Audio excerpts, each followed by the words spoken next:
What is up, bros, and welcome to the All Bros podcast. I am Jonathan. Nah, I'm Caleb.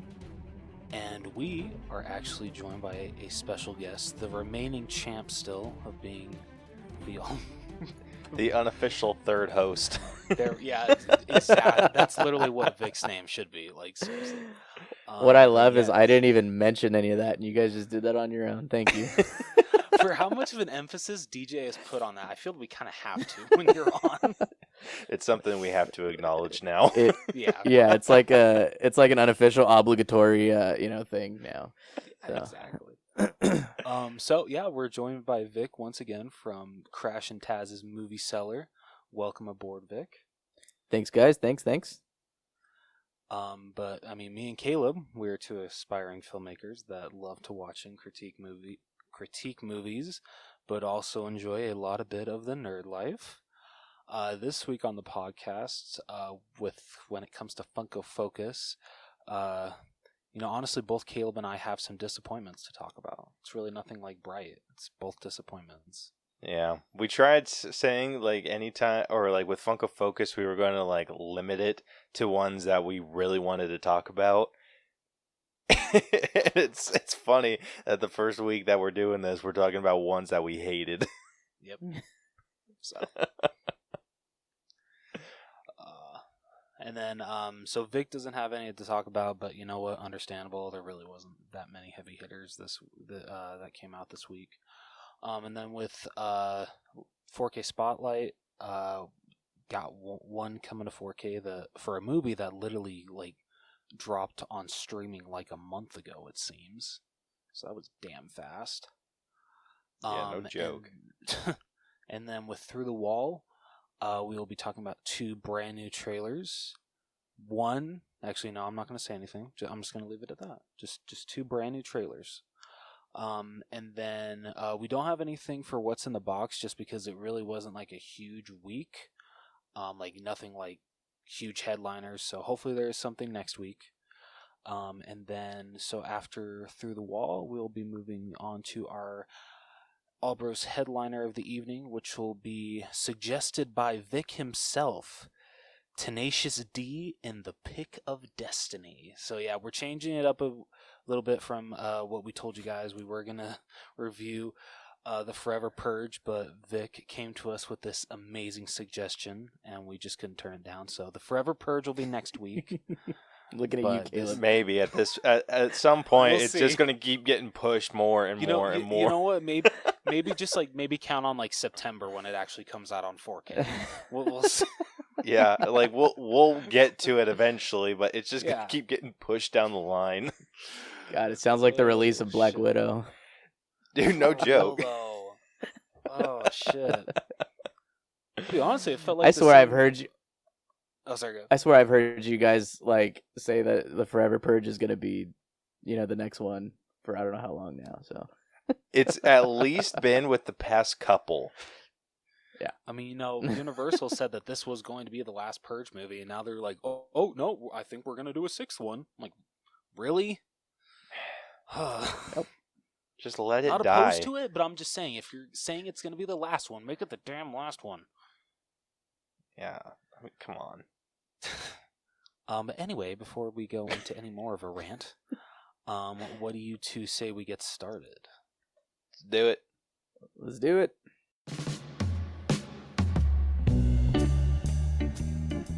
Hello, my name is Brooker, and I want to talk to you about my fun horror podcast called Autopsy of a Horror Movie.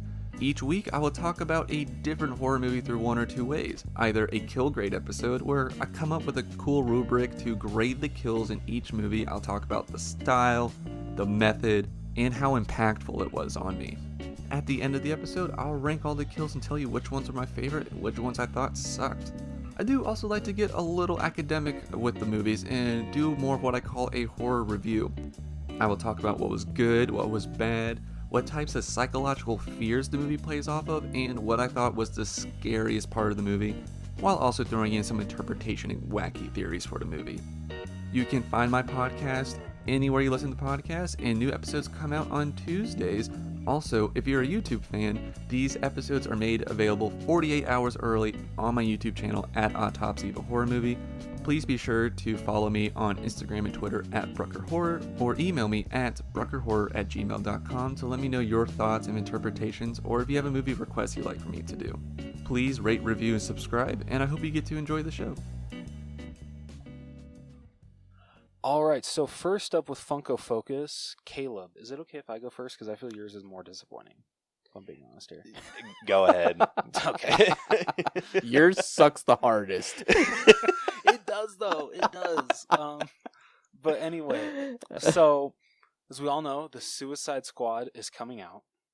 And, of course, you know, they're releasing all the exclusive Funko Pops, yada, yada, yada.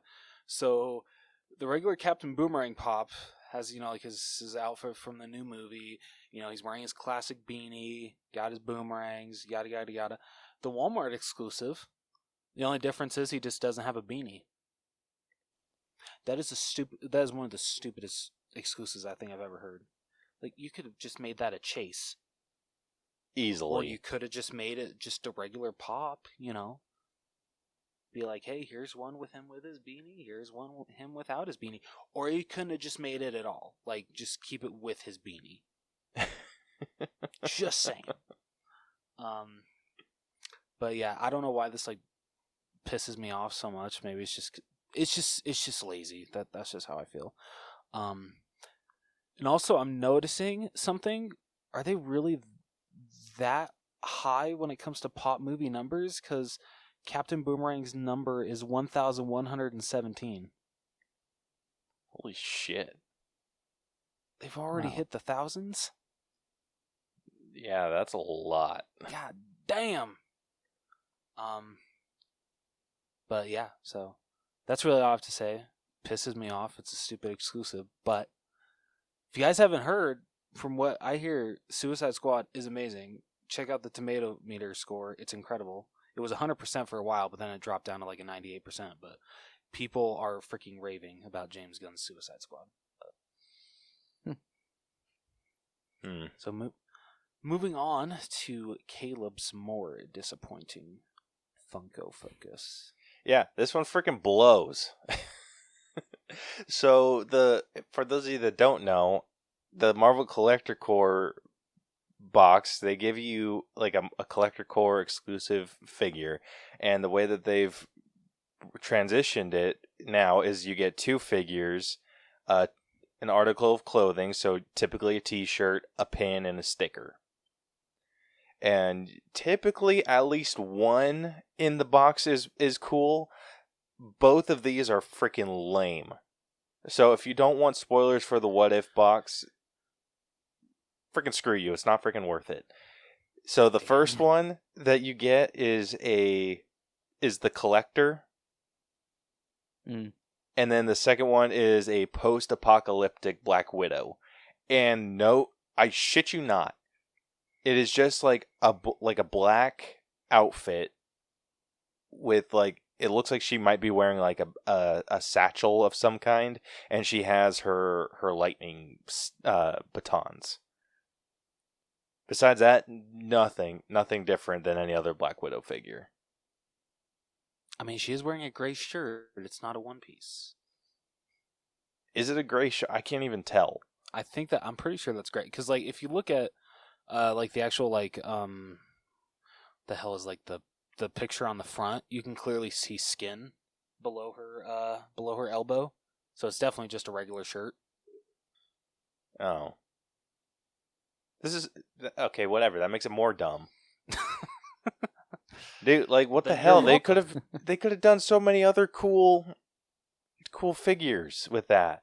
Like, they could have done the Dark Doctor Strange. We haven't... Oh, actually, we do have that one, don't we? That they announced. Yeah. Which ones haven't they announced? We could have done the Spider-Man one. I mean, honestly, if they're, like, really going for...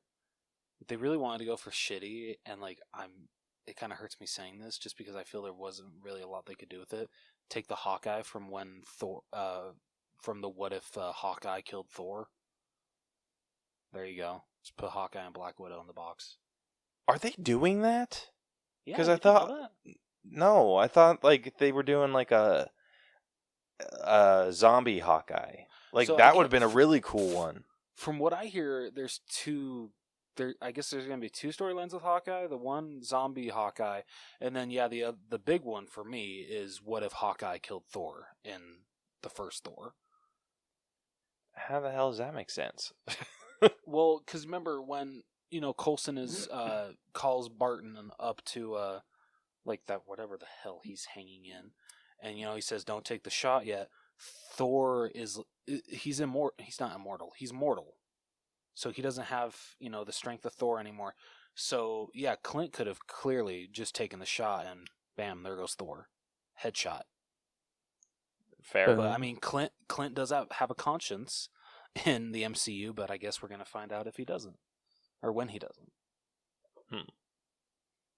Either way, like, I would have preferred either of those to these figures. Like, I would have just so preferred dumb. Hawkeye to the Collector, just to make sense with Black Widow. Yeah, like, I can almost forgive the Collector.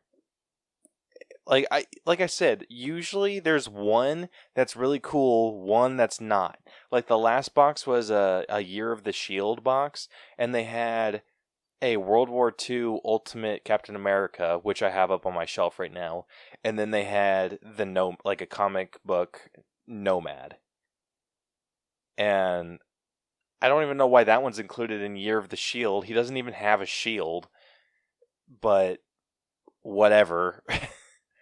So, like, the Nomad is the one that I would be like, oh, that's the lame one. But both of these are lame. You're not wrong.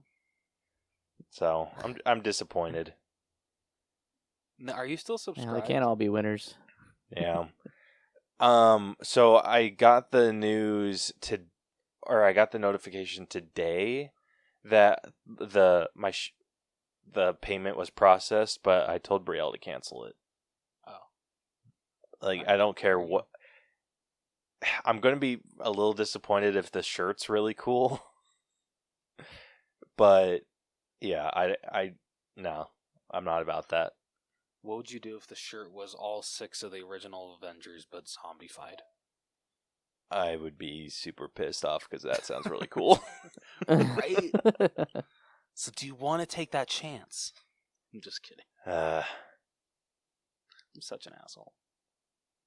Yeah. Honestly, though, you could find those shirts afterwards. It's not too hard to find them. That's true. You know what I mean? Yeah. Like, and honestly, if it's it's amazing, cool like, enough. If you search Yeah. like that certain box on eBay, like literally 75% of the listings, at least the cheaper side of the listings, are going to be for the shirt. Yeah. So, all right. So moving on to some like good news, let's move into 4K Spotlight, where Luca is already coming to Blu-ray. Holy shit, that was fast. Yeah, no joke. So Luca is actually getting a bunch of releases, which really, really amazes me.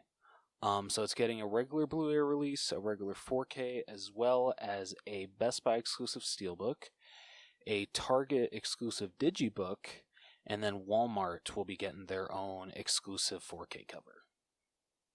Nice. And I need to pre-order that Steelbook soon because I'm not taking a chance of not getting that. Even though I have it at my fingertips on Disney Plus, I don't care.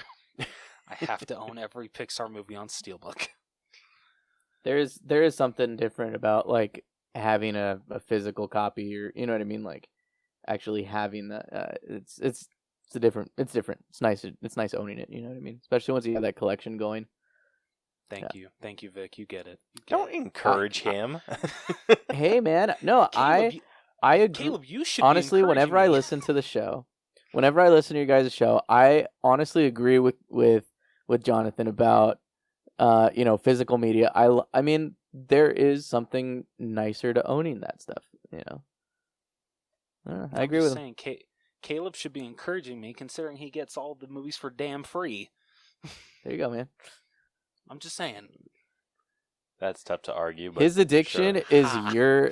It's your gain. His addiction is your gain, my friend. Yeah.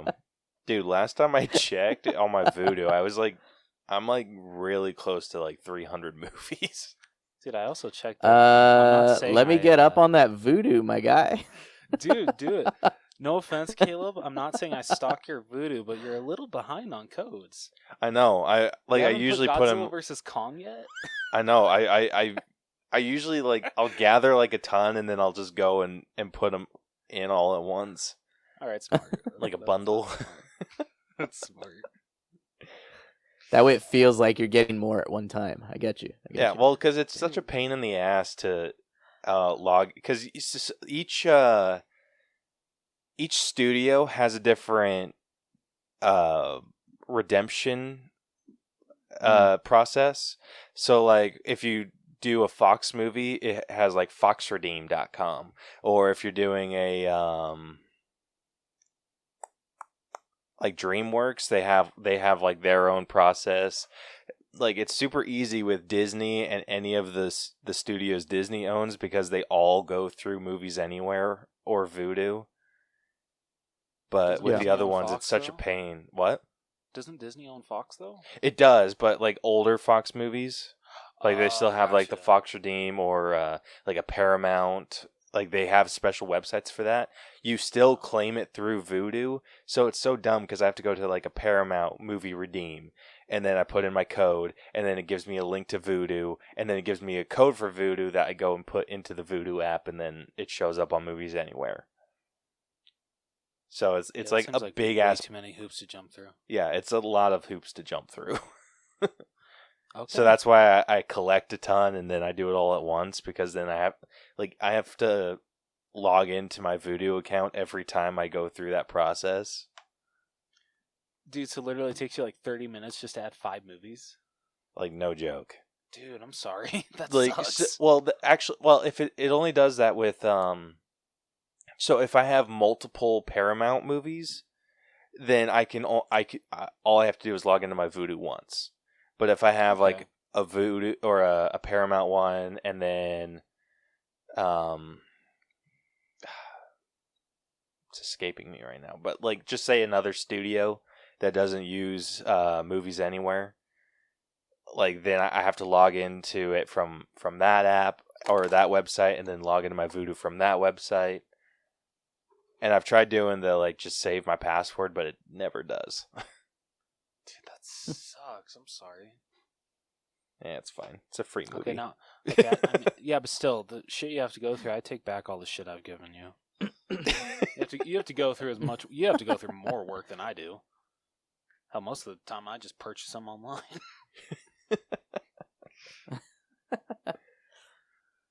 But anyway, do you guys have anything you want to talk about with Luca?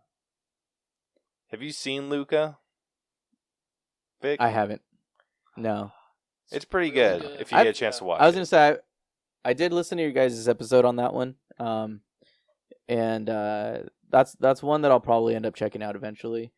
It's I don't know. To me, like when I saw the trailers and stuff for it, I'm like, okay, cool. It's like another Little Mermaid.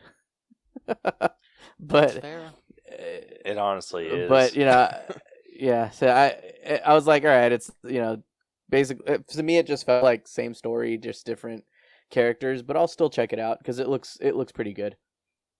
I think they put in enough new stuff for it to be like really entertaining. But I can definitely see like how you would get like it's the Little Mermaid vibes.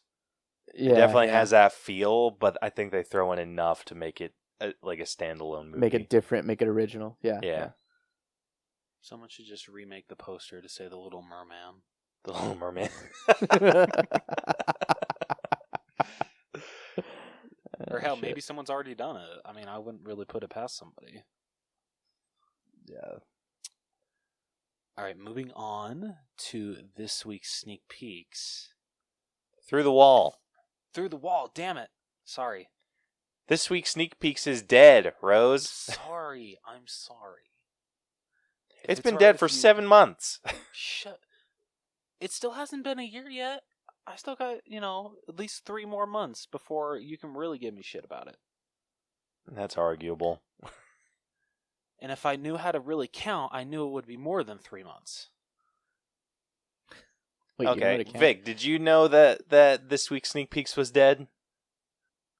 that this week's sneak peeks was dead? Yeah. No, I didn't. You did? What? I thought we said it. All right, Suck whatever. it. You probably did, but keep in mind I'm listening to you guys while I'm driving, so like I'm also paying attention to the road and making sure that I'm not crashing or dying or anything like that. So Honestly, there's like I have to pick and choose what I'm listening to. honestly, if Vic did actually remember it when I didn't, I'd just be like, okay, Caleb, yeah, Vic's taking my place. Sign me up. Yeah, apparently he knows the all rules more than I do.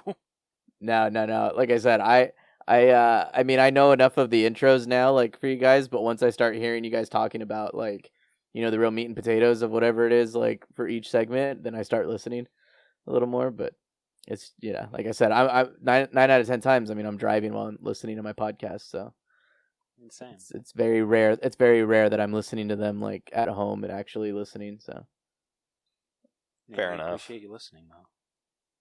Yeah. All right, so moving on to Through the Wall. Did I get There it we right, go. Caleb? If it's all right with you, why not just go through the door? Shit. There we go. You know what, Caleb? Why didn't you think of that? I'm just kidding. I'm kidding. I'm Through the kidding. door. I'm just kidding. I'm kidding. Who goes through Well, a wall? Okay, well, the reason. Okay, I was hold fucking up, with you hold guys. up, Just keep going. hold up. No, Jesus, hold up. You don't get to throw that shade. No, the reason that because you know that saying, like I heard it through the grapevine. Huh. Yeah, so I took it from that, but instead of hearing it through the grapevine, we heard it through the wall because most of the news that we got off of our Facebook wall. So you can go screw yourself. Yeah, I forgot about that. Yeah. Fair enough. It was a play on words. He's so nice, isn't he? Dude, I'm super defensive of that one now. I can see that. Like, shit. We can just tell who named the segment. That's all. Anyways, keep going. That's all that. That's what that proves is we know who named it. Oh, shit. Yeah. I'm pretty sure. Yeah, Rose came up with 4K Spotlight, and I think we kind of came up with Funko Focus together. But yeah, Through the Wall was definitely my idea. That's his baby. That's his baby right there. I mean, I can't remember. Was Allbro's Breakdown a team effort, or did one of us come up with it? Even though that it's not that anymore. It's now main event of the evening. Or headliner. Rose, I'm damn going to it. come over there and just slap the I everything was like, shit wait, out of you. even I know it's not called headliner. How did you mess main event. that up? I don't know, man. It's been a long week. Okay. I No, got it is I got no people quitting longer. on me left It and is right. no Wednesday, longer or main what? event of the evening. It is called a headliner, It's Wednesday. and it is Sir. still a breakdown. Oh, it is still breakdown. Okay. Yeah, you came up with breakdown, and then we kind of came up with headliner together, since that's like what they call like the main event fights or whatever. They call them like the headline fights. That's true. And we were just getting rid of main event of the evening because I feel like everyone and their mother was using it. Like every Not podcast wrong. I listened to was just like, all right, time for the main event. I'm like, we need to change ours. I mean, at least we were saying main event of the evening, not just main event. Most people were saying like main event of the evening. Like, God damn you guys were. We use it too. We use main event. I'm not even gonna try and Damn it. no, we're not original with that stuff. We just call it a main event. But I mean, it's mainly because when it comes to everything else that we're talking about, I mean that's it's not really like the main focus. So that's the main Okay, event. Fair enough. But You got a point there. Anyway. yeah, no, we're not original on our show. We don't really change the names too much. I mean, me and Caleb aren't either. No, we try. I'm kidding, bro. I'm kidding. All right. So before we give each other any more shit, so with Through the Wall, we have 2 trailers to talk about, and if it's all right with you guys, I would like to start with Chucky. Yeah. Dude, you're freaking heading this up. Okay. What if cool. I said? What if I said no though? What if I said no? Would you have gone with the other one? I would have gone like tough tits. Tough titty. We're doing this. Yeah, exactly. I'm not Dude, tough that is tits, Vic, absolute it's my show. bullshit. I know you enough to know that is absolute horseshit. You'd have been like, true. oh, okay, well, I guess we can go with Ghostbusters first. So much shade on this. I So wish I much would shade have in had the this confidence episode. to be like, no, Vic, it's my show, so we're gonna go with what I want. I believe in you, Jonathan. I thought you would have, but I'm gonna have to. No, I don't know dude. who to believe No, now. dude, I can't stand up for myself to save my life. No, you can't. Oh my god! All right, let's talk about Chucky. Okay, yeah. So Chucky. So if you guys don't know, they are not doing another Chucky movie this time around. It's going to be a Chucky miniseries. At least I think it's a miniseries. I don't even know if they're going to do season 2. We'll see. But anyway, it's going to be on Sci-Fi and I think another network. It's kind of USA, weird. I think was. Yeah. So Sci-Fi and USA simultaneously. It's going to be interesting, but whatever. So they released the first official trailer for it. I don't know if this is going to be the only trailer. My biggest question actually from this is, so is this supposed to take place like right after Cult of Chucky? Because where the hell is Nika? Yeah. Where's Tiffany? I'm so confused. I mean, is this supposed to be taking place? Like, is it supposed to pick up from any of the movies at all, or is it its own thing? Because Don Mancini has wanted to carry on the storyline ever since he finally got back into directing these movies when he came back for a Curse of Chucky. So, like, it seems like that's like his main goal is just to make sure that the storyline is still tying together from the original Child's Play 2 now. So I'm just kind of confused about that. Because, yeah, like, Andy is nowhere to be seen, Tiffany, Nika, nobody from the previous movies. So, it's just going to be very interesting. And, like, he has some, like, cool moment. Like, Chucky has some, like, cool moments. Like, there's a part where, like, he's like, talking as, like, just, like, the good guy doll. He doesn't have, like, the Chucky face on. He's like saying it's funny to like laugh at people. It's contagious, but guess what? Folks? The joke's on you now, dickheads. So I'm sure that freaked everybody out. It would have freaked me out. But I don't know. Like, I kind of told Caleb this when the trailer first released. I was kind of, what word did I use, Caleb? Underwhelmed. Yes. But I kind of was underwhelmed after Cult of Chucky, so maybe I still have that movie in my taste buds. So I don't know if Don Mancini can get that out of my tongue, because oh god, I hated that movie so much. But I don't know where else I'm going with this. Do you guys want to say anything? Dude, like, honestly, like you said, this was underwhelming. It was So, it just okay, didn't seem interesting at all. So let me kind of like shine some light on this. So, Don Mancini, this is what I'm reading right now on IMDb. That Don Mancini has stated that this will be the final showdown between Chucky and his longtime nemesis Andy. Let's see, Alex Vincent reprising the role once again.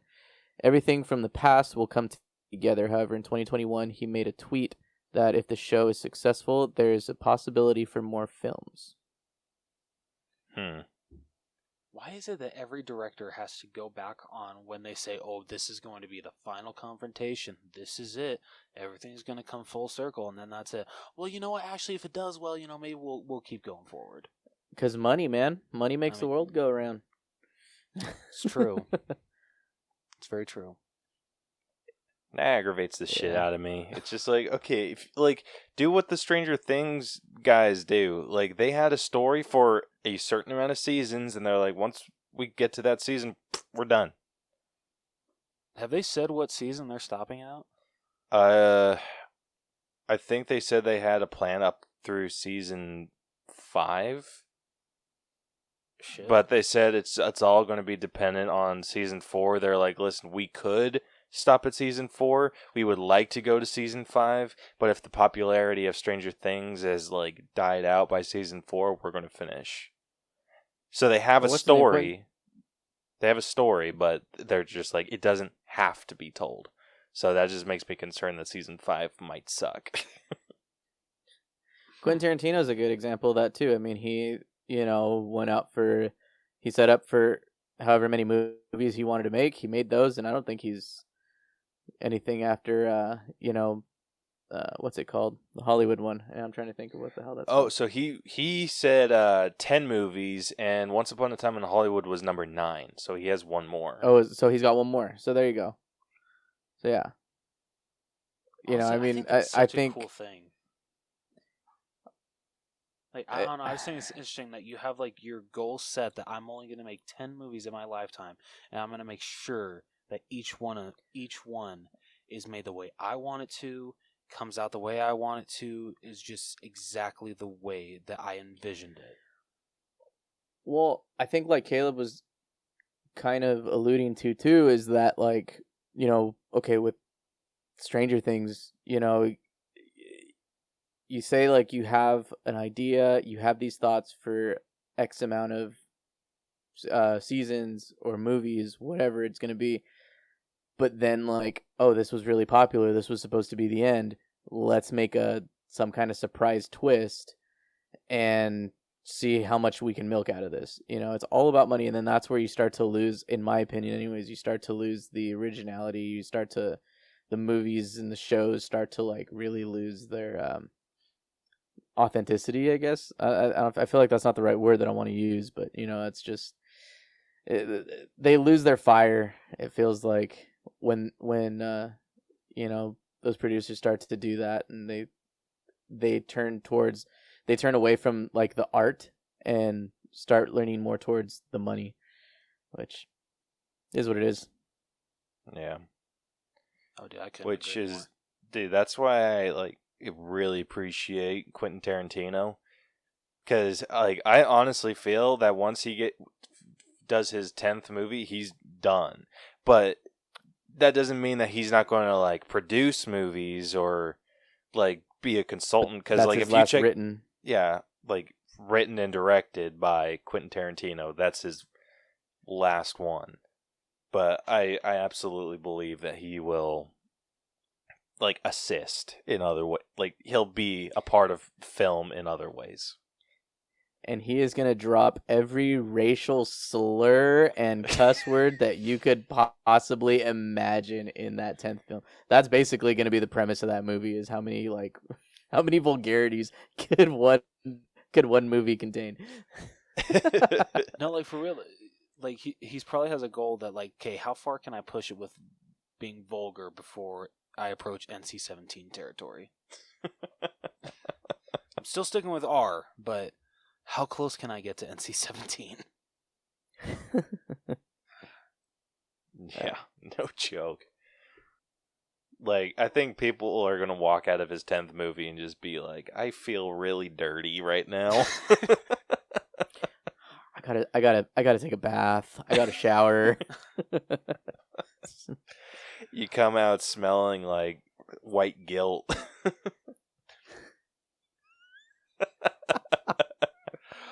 Oh my god. Yeah. They like tell me that that's not exactly how it's going to be coming out of that movie. Oh, no, it would be. Oh yeah, no, hands down. You're gonna walk out of there like questioning whether or not, like, I don't know. You're just gonna feel like you have to wash the racism off of you or something. It's just straight up. That is straight up how it's going to feel. And not that I'm saying that he's racist. I'm just saying, like, geez, the slurs that they use in these movies, like, you know what I mean? Like, I just feel like I'd walk out of there like, damn, what did I just watch? Yeah, no joke. Exactly. But getting back to Chucky. Oh yeah, that's what we're talking about. Yeah. I don't know. Like, I'll be sure to watch it, like, every week, because, it's Chucky, freaking fanboy over here. But, like, if you ask me, like, between, like, considering they're both coming out, I think, like, a week apart, if you ask me, are you more excited for Chucky or Halloween Kills? Oh, it's Halloween Kills all day. That trailer got me so freaking hyped for that movie. Yet, Chucky kind of, I'm like, oh, okay, at least Brad Dourif's still voicing Chucky, and, Chucky always gets a good laugh from me. He has some decent kills, so, I'll check it out for those reasons, but the story is just not bringing me in. Yeah, this is going to be one of those things that if the first episode does not hook me, I'm going to wait until the rest of the series is completely out, if it's a mini-series, and then just binge it all at one time to just knock it out of the way, because in my mind, if I can make it through Seed of Chucky, I can make it through whatever the hell this is. No, that's fair. That is absolutely fair. I was traumatized with Chucky as a child, so I probably won't be watching this show. But it is what it is. I see. In a Hispanic household, when the kid is not behaving, you are told you're going to be put in that room. And when I was a kid, Chucky was going to get you once they put you in that room because he lives in the closet or something. So I'm fucking traumatized with Chucky, so I probably won't check out this show. Dude, but it's yeah, let me always know how that it is. one room that no one's allowed to go in for some Oh, God, unknown no. reason. Yeah, no. And what it is it's just like the unpopular room. There's always that one room where it's like, I don't go in there unless I absolutely have to, and then it becomes that room like it's fucking haunted, or I don't know. Yeah, no, it's that room that they put all the garbage in, and it's all the garbage that is like creepy, like the porcelain dolls that they don't want to hang up on their walls anymore, or the old freaking knitted quilts. It's really funny that you guys say all And this. it's like and yet... always dark and cold in there.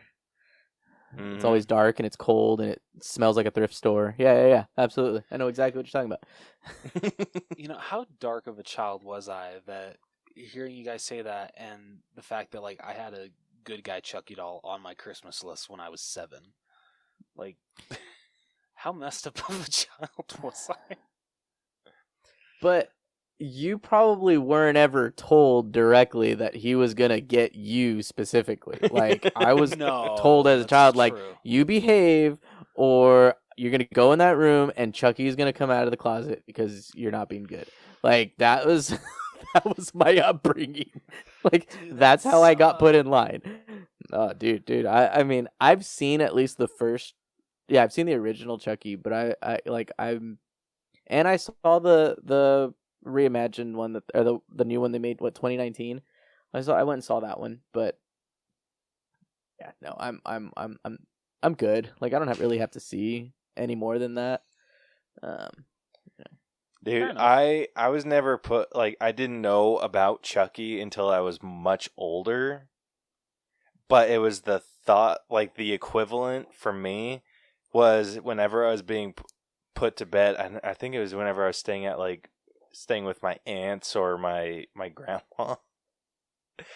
I would tell them like about Toy Story because that was like our favorite movie growing up. And the way that they traumatized me was just with was with this sentence, like verbatim.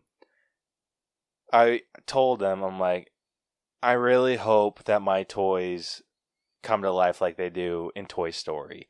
I think that would be so much fun to play with them, and they could play back. And before, I think it was my grandma. Yeah, I think it was my grandma. Before she left the room, she said, she's like, all right, good night. Are you sure all toys are nice? Sat there for a second and then shut the door. Damn. And I sat there for a second and that it clicked in my head. Oh, I don't know. Damn. I mean, I'm looking at my pop figures and I'm like, which ones would I want to not come to life? But Damn. Dude, but like I mean, my answer would be all my that horror single ones. statement like just broke all the childhood wonder I had in my brain. It's got to happen sometime, Caleb. It's got to happen. I know. sometime. It happened That's way too too. I feel funny. it, dude. It was hilarious. Like looking back I mean, at it now now, it's hilarious. Yeah, now it's But hilarious. Looking back, but- it's hilarious. Yeah, like I used to sleep with a toy in my bed, dude. Legit. As soon as she freaking left the room, and I thought about it longer than a few seconds, I took all the toys in the room and put them in the closet, and then put stuff in front of the closet so it couldn't be opened. And I'm like, just in case you guys get any bright ideas. I mean, I'm sure if they really tried and worked together, they could have. But Yeah, well, that was the comfort in my brain, knowing that they were locked away. Thank goodness you and Vic did not sleep in the same room. I feel he would have just made it worse. Dude, probably. I would have moved him. I would have waited till he fell asleep, and I would have moved him. Dude, I there's a totally can see comedian it. I listened to that said, like, growing up. So he was growing up like a young kid when the Poltergeist came out, and he said that there was a scene in the Poltergeist movie where it was like this clown doll that comes to life and attacks this family, and he's like, unfortunately for me, they did not build their own little clown doll prop for this movie. They just went and bought a clown doll, and it happened to be the exact clown doll that I had hiding in my room. And he's just like, no. So he's like, the only way to fix this is to beat this clown savagely. And he's like, and then the more I beat him, the more I knew he was going to want revenge. And so he threw him away in the garbage. And then he said that night his mother took out the garbage, saw that he threw his favorite toy away, and then went back and put it in the corner of his bedroom. Oh, that's awesome. Hell no, I'd be out. That is awesome.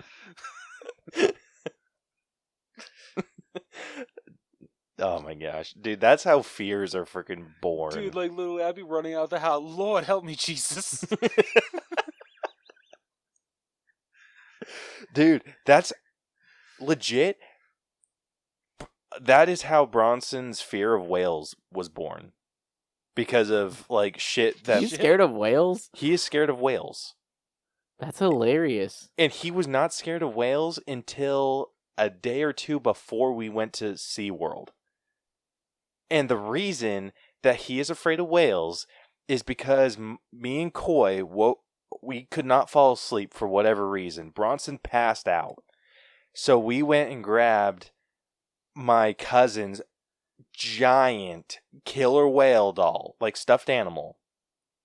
And we put it in front of, like, right next to Bronson's face because he was sleeping on their bunk bed. And we started, like Coy shook the bed enough to wake Bronson up just a little bit. And I was, like, holding the whale right next to his head going, "Ooh."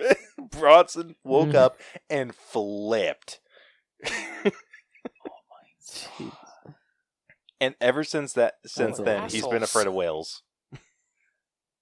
Wow, okay, you That's know hilarious. what? Fair enough. I can understand that. That's awesome. That's awesome.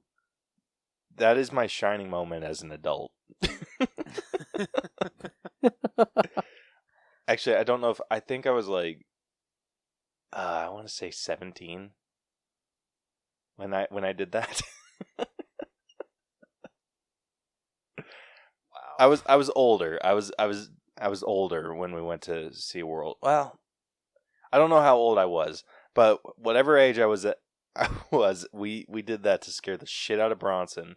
We thought it was just going to be the one time, like, hey, we scared you. No, it is a lifelong fear now, and there's nothing in this world that I'm more proud of than knowing that my brother is phobically afraid of whales because I pulled a prank on him. So I'll be sure That's to awesome. speak whale the next time I see Bronson. Okay. Dude, I freaking send him whale videos, and he's just like, that is terrifying. Like, You're I kind of want to ridiculous. send him some now, too, because he wouldn't expect it from me. That's true. Dude, the I best. wanted to go to California and go on a whale watching tour and not tell him. Oh, that would have been That so would've been funny. hilarious. Like, Oh, dude, that would have been hilarious. we're If gonna, I would have like- known, I would have found one. Oh my gosh, dude. That would just be the height of my life. We can make that happen still. We could Yeah. still make that happen. I'm so glad that he doesn't listen to this. We'll make that happen. Anyway, So Chucky. so Chucky. Yeah, so Chucky. So I mean, I think we all know my feelings on it. Just very underwhelming. Caleb, I think, is like the same way as me. It's underwhelming to him as well. And then Vic just hates Chucky. So Yeah. So- But still, like, I mean, I think it was underwhelming too. I mentioned to you, and I saw the trailer. Like, it just kind of had that Sci-Fi Channel effects at the beginning. yeah, And it looks like it might get a little better, but I don't know. Like, honestly, Vic actually pointed out, like, the first time he moves, like, it straight up is like sci-fi animatronics. Because I told him, look, the animatronics from the original Child's Play movies looks better than that. I feel like it's not even animatronics; it's just CGI, like complete CGI. But That's it true, just probably is is. crap. Which I hate when I'm sorry. I think Chucky should always be animatronic. That's what makes him scary. Yep. Like, I think like Chucky should still have the kind of like, what's the word, like robotic movements kind of that he has from the original like 3 movies. Just, I don't know, I feel it makes him look more like a killer doll because he moves like an actual doll. He just shouldn't move at all. He's a fucking doll, and not kill people You know, and fair come enough. after, children, especially like because he shouldn't live in their closets in the fucking back room of the house. That's all I'm saying. What's the next one? What's the next trailer? Next up, we got the second trailer for Ghostbusters Afterlife. That's right. Yes. I just watched these. I don't know why I'm asking. So, I mean, this trailer could have been like freaking dog shit, and I still would have been stoked for this movie. I wouldn't have given a shit because it's Ghostbusters. But thankfully, the trailer is not dog shit. The trailer is actually very good, at least in my opinion.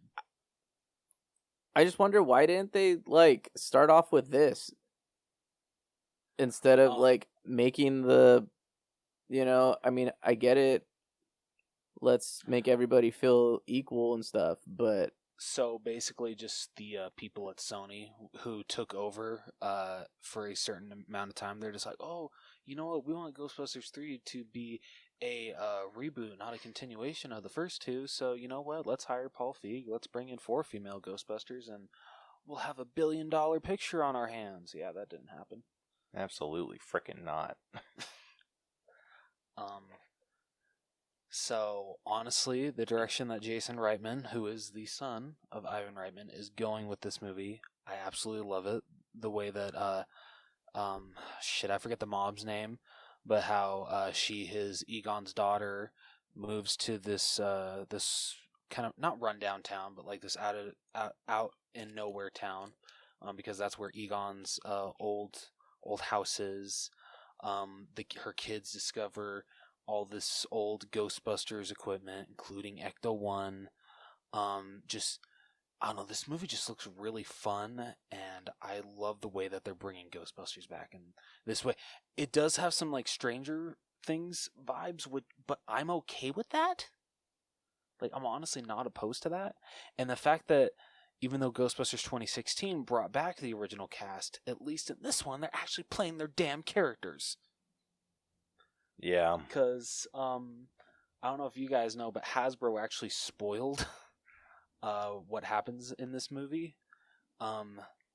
Did they really? Maybe, I don't know if it's really a spoiler, but they released Plasma Series figures for like the kids dressed up in like the Ghostbuster jumpsuits with proton packs, but then they also released the OG3 in their classic Ghostbuster uniforms with proton packs. Okay, well, that's not really a spoiler. We were all kind of expecting and hoping but for that. I mean, I didn't know if they were actually going to suit up again. Well, you can't have the original cast and not have them suit up. Okay, fair enough. Fair enough. Like, why would you give up that opportunity? Yeah, fair enough.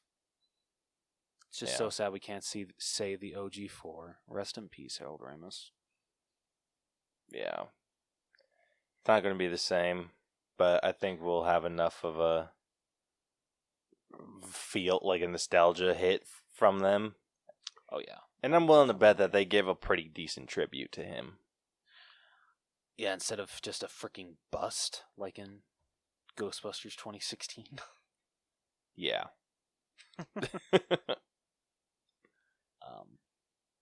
But enough of me talking about this trailer. What did you guys think? It was good. I mean, I'd watch it. I'd probably check it out. I think I agree. It had those like Stranger Things vibes, so I think that's probably gonna catch my interest and make me want to go check it out. But yeah. Yeah, same here. I like Ghostbusters. I'm not as big of a fan as you are, Rose, but I still really enjoy all the movies. And Okay, wait, honestly, I all think of they're them. You mean the 2016 both of one, them. too? Oh, okay. I don't know, don't when count you say- the 2016 When one. you say all of them, that's still counting the 2016. It's still technically a Ghostbusters film. No, I don't count that one. But I think that they're able to throw in enough new stuff. Like, one thing that I really like from this trailer is the ghost trap on the RC. Right. That was such a freaking cool idea. That was so cool. And I love like that concept, and I think they're going to be able to throw in some new stuff like that to this to kind of modernize the Ghostbusters, and I'm super excited for it because it's like, oh, with a ghost trap on the RC, you could also put the ghost trap on a drone. Like, that'd be that shit would be so cool. That would be super dope. Yeah, so I'm excited. And I love the little clip that they did, and I think we talked about it, maybe. But the little clip of the little tiny Stay Puft Marshmallow Men. Yes. Just watching them roast each other alive is just like, it's so effed up, but you love it so much. Mm-hmm. Dude, I'm still stoked to see the gunner seat on the Ecto-1. I don't know why. I just freaking love that idea. Yeah, that's super cool too. Like I said, just the modernization of Ghostbusters and all their tech, like, is going to be super cool. Exactly. At least they're going to be doing it right, unlike Ghostbusters 20. I feel I bag on that movie too much. I don't hate it as much as everybody else. But just it could have done so many things better. So many things. But so yeah. Well, this is kind of going with what Sony's doing with Venom, Let There Be Carnage, and Spider-Man No Way Home. This is going to be an in theaters exclusive. I don't know how long it's going to be, considering like Universal is doing that whole like it's in theaters for 45 days and then it's on streaming. So I don't know if Sony's kind of doing the same thing. But so yeah, guys, if you want to go see this, I'm sorry, you have to go see it in theaters. You can't stream it. Dude, I think it's so funny that we have to clarify now that it's a theater exclusive. I know it's weird. But yeah. So I mean, surprising no one. I'll be there opening night. I probably would too if I didn't work weekends. Fair enough. But okay. So Chucky, what would you guys give it out of 10?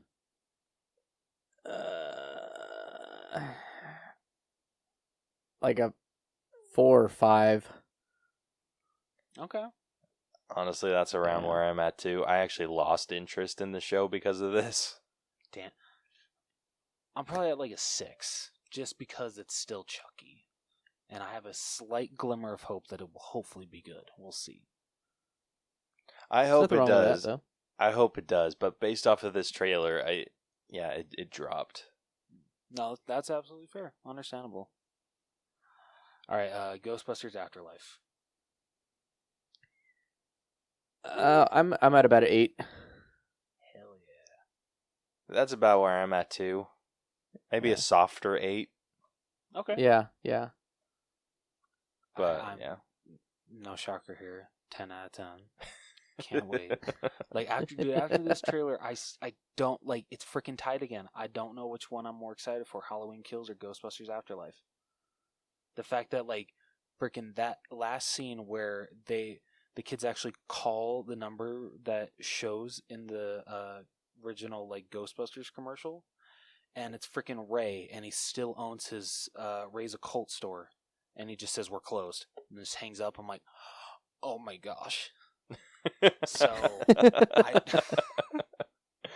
I don't know which one to pick.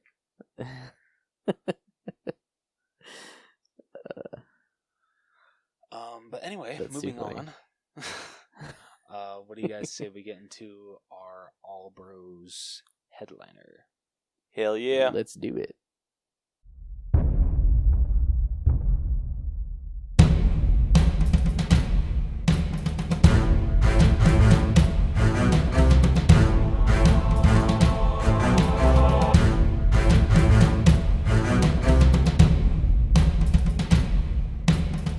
All right, so for this week's All Bros headliner, we will be breaking down the movie that was suggested to us by our very guest, Vic, and that is Tenacious D in The Pick of Destiny, starring Jack Black and Kyle Gass. So, Hell yeah. Caleb, Hell would you yeah. like to tell people how we break down films on this podcast? Hell yeah. So, if you are new to our breakdown system, we've split movies into 8 different categories that we individually grade to come to a final All Bros and Crash and Taz's movie Cellar letter grade. The 8 categories that we score are story, writing, acting, character development, effects, music, costumes, and then we give it our own personal grade at the very end. Then all of that magic gets added up, gives us an average, and that average gives us a letter grade based off of the schoolhouse system. Yeah. Yeah, so without further ado, if you have not seen this movie, you've had ample opportunity to. It's been out for... What is It's it? 2006. 2006. So 15 years. A really long ass time. I mean, I didn't know I didn't even know this movie existed until Vic recommended it. So Really? You're welcome. Yeah. You're welcome. Dude, No, I even honestly, knew this thank movie you. existed. dude, like, I literally had no idea what it was until I clicked on it on Netflix. I'm like, wait, what the shit? Jack Black's in this? Dude, what? Yeah, I had no idea. I had never heard of Tenacious D. I don't know how, considering Jack Black's one of my favorite comedians of all time. Yeah. So Dude, that's wild. it is considered like, and like I didn't. I was like, wait, who's Kyle Gass? And like I'm looking through his filmography. I'm like, how the hell do I not remember this guy? He was in Elf, for goodness sake. Oh shit, he was, wasn't he? Yeah. So, unpopular opinion, I really don't care for that movie. Dude, All right, that's it. what? I'm out. I'm out. For Elf. So, welcome to the Crash and Tez movie Cellar. I'm just kidding.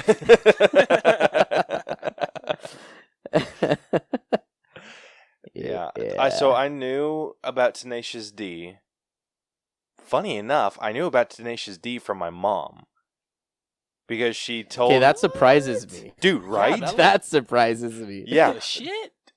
So I all I knew about Tenacious D, I had never heard any of their music, but my mom told me that Jack Black was in a band called Tenacious D. And I knew that they had a movie that was inappropriate for children, and that is it. And so I'm assuming, unless there's like some other Tenacious D movie out there, this is the movie that my mom was talking about that was inappropriate for children. This is definitely the one. I think this is the only movie, but there's like 2 shows though that they did for Tenacious D. Both are on HBO Max. That's weird, but all right. So yeah, so that's how I knew about this show or this movie. And yeah, no one would have guessed that that's where I would have known it from.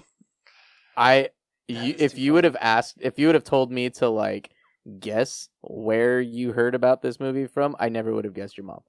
I never would have guessed that. Yeah, I love you, but I don't think that I ever would have guessed that in a million years. it's like, what other secrets is your mom hiding? Yeah, right. But yeah, so that's where I know the movie from. But yeah, if you're not seeing it, Rose is about to spoil the entire movie for you. So he's going to read off the synopsis for that, and then we'll start getting into our headliner. So get prepared for Reading with Rose. Can I make everyone. a quick suggestion? Can I make a quick suggestion for Reading with Rose? Yes. Instead of reading the summary, you should just sing Kickapoo, because that basically says the entire. That's like the entire story right there. Dude, I'm sorry. You don't want to hear this voice. Like, after 3 years of choir, it's garbage now. I can't hold a note to save my damn life. Well, next time then. I'll try practicing, and the next time we do a musical or some shit like that, I'll sing the whole plot synopsis. Yes. There we go. Love it. Hold on, you get the synopsis off of Wikipedia, right? Yes. Dude, I am fairly certain the lyrics for Kickapoo is longer than the synopsis. Oh yeah, no, it definitely is. We can do this together, guys. Long as fucking time ago in a town called Kickapoo. No? Alright. No, take it away, Vic. Come on. You guys got this. I don't want to stir your fire. You got this, Rose. If anything, you're adding to the fire. Come on, Dude, man. could you imagine if we did that? Please. That would be incredible. Oh, shit. Oh, shit.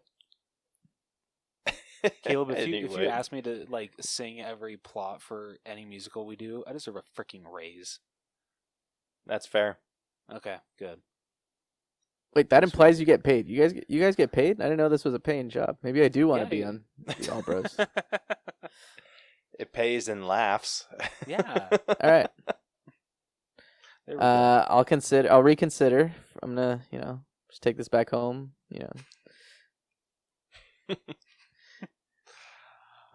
All right. So, as a young man, JB, Jack Black, runs away from his religious family, an oppressive Midwestern town, for Hollywood after being graced by the word of Dio on a quest to form the world's most awesome rock band. There he meets acoustic guitarist KG, Kyle Gass, nicknamed Cage, who is performing on the street and begins worshiping him as a rock god because of his perceived skills and attitude.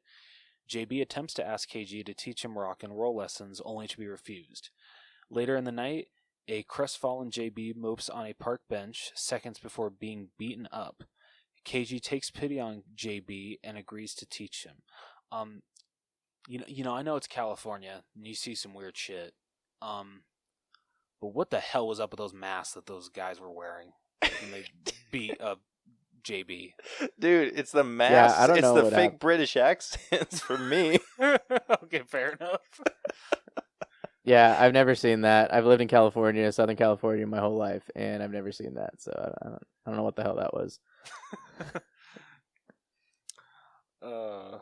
Shit.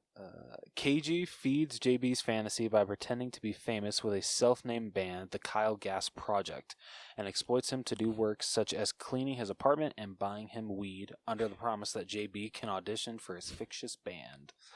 After JB learns KG is actually unemployed and living off his parents, the two become equal, and KG apologizes to JB by giving him a brand new guitar. They create their own band, Tenacious D, named after matching birthmarks found on their ass. I'm sorry, I'm not saying buttocks, I'm saying ass. That's actually much better, yeah. Yeah, right? Dude, the fact that like both of them were just okay, just showing a birthmark on their ass to the camera just makes me like happy. This makes me happy. Soon JB and KG learn the deepest secret of rock. All the rock legends use the same guitar pick, the Pick of Destiny, which is supernatural powers. It was created by a dark wizard who'd summoned Satan for his own purposes, but was promptly attacked. A nearby blacksmith heard the commotion and distracted the demon by tossing a horseshoe at it, chipping its tooth in the process. As Satan was now incomplete, the wizard was able to banish Satan back to hell. To repay the blacksmith, who desired the heart of a fair maiden, the wizard fashioned the tooth into a pick that would give its holder unnatural prowess with stringed instruments. Infatuated by the prospect of becoming the next great rock star, JB immediately sets Tenacious D on a quest to steal the Pick of Destiny from a rock history museum. Along the way, the band briefly splits up when KG decides that sex comes first in sex, drugs, and rock and roll, after getting invited to a party by young women, while JB wants to stick to the mission at hand. They are eventually reunited after KG is kicked out of the party. Dude, I freaking loved that whole interaction. Because he's just like, dude, what if we actually just went and like worked on our songs and like actually put the work in, instead of trying to go get this mystical guitar pick to make us suddenly good. And and then Jack is just like, no, man, like, we need this pick. Like, I freaking love that, like, just that self-realization of, like, I love shit like that. When there's just, like, something that's supposed to make them, like, the best at it, and then someone points out, well, why don't we just work and actually, like, write the songs ourselves? It's like, that's quitter talk. Yeah, just put the work in. Why are you talking crazy, man? Alright, the later two manage to steal the Pick of Destiny from the Rock Museum. Armed with this supernatural pick, they plan to use the winnings from a local bar's talent contest to pay their rent. But before they can go on stage, they argue over who gets to use the pick first, snapping it in half accidentally. The bar's owner persuades them to go on to the contest without the pick. The owner is revealed to be Satan in human form, who places the Pick of Destiny back on his broken tooth. Complete again, he obtains supernatural powers on Earth and threatens to make Tenacious D his first victims. That's actually, well, okay. I don't know if that... I was going to say, like, technically he's only threatening to make KG his first victim. that actually does come up. Yeah, it's coming up. So to save their lives, Tenacious D challenged Satan to a rock-off, which under the terms of the Demon Code he cannot decline. The terms suggested by JB... Caleb, you better not ever suggest like shit like this. I'm gonna kick your ass. Whoever face was Satan. That was actually a question I had for you guys, but that's all right. I guess not. We all know who's who in this situation. Come on. Yep. Unfortunately. The terms suggested by JB are that if Tenacious D wins, Satan must return to hell and pay their rent. But if they lose, Satan can take KG back with him as a sex slave. After the duel, Satan deems his rock better and attempts to shoot KG with a bolt of energy. JB jumps in the way and the bolt bounces off his guitar, blowing off a piece of Satan's horn. As Satan is now incomplete once again, JB sends him back to hell with the wizard's magical incantation. The two turn Satan's horn into the Bong of Destiny, which the two smoke from as they write new songs.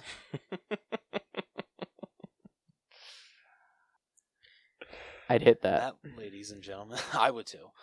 And that, ladies and gentlemen, is Tenacious D in the Pick of Destiny.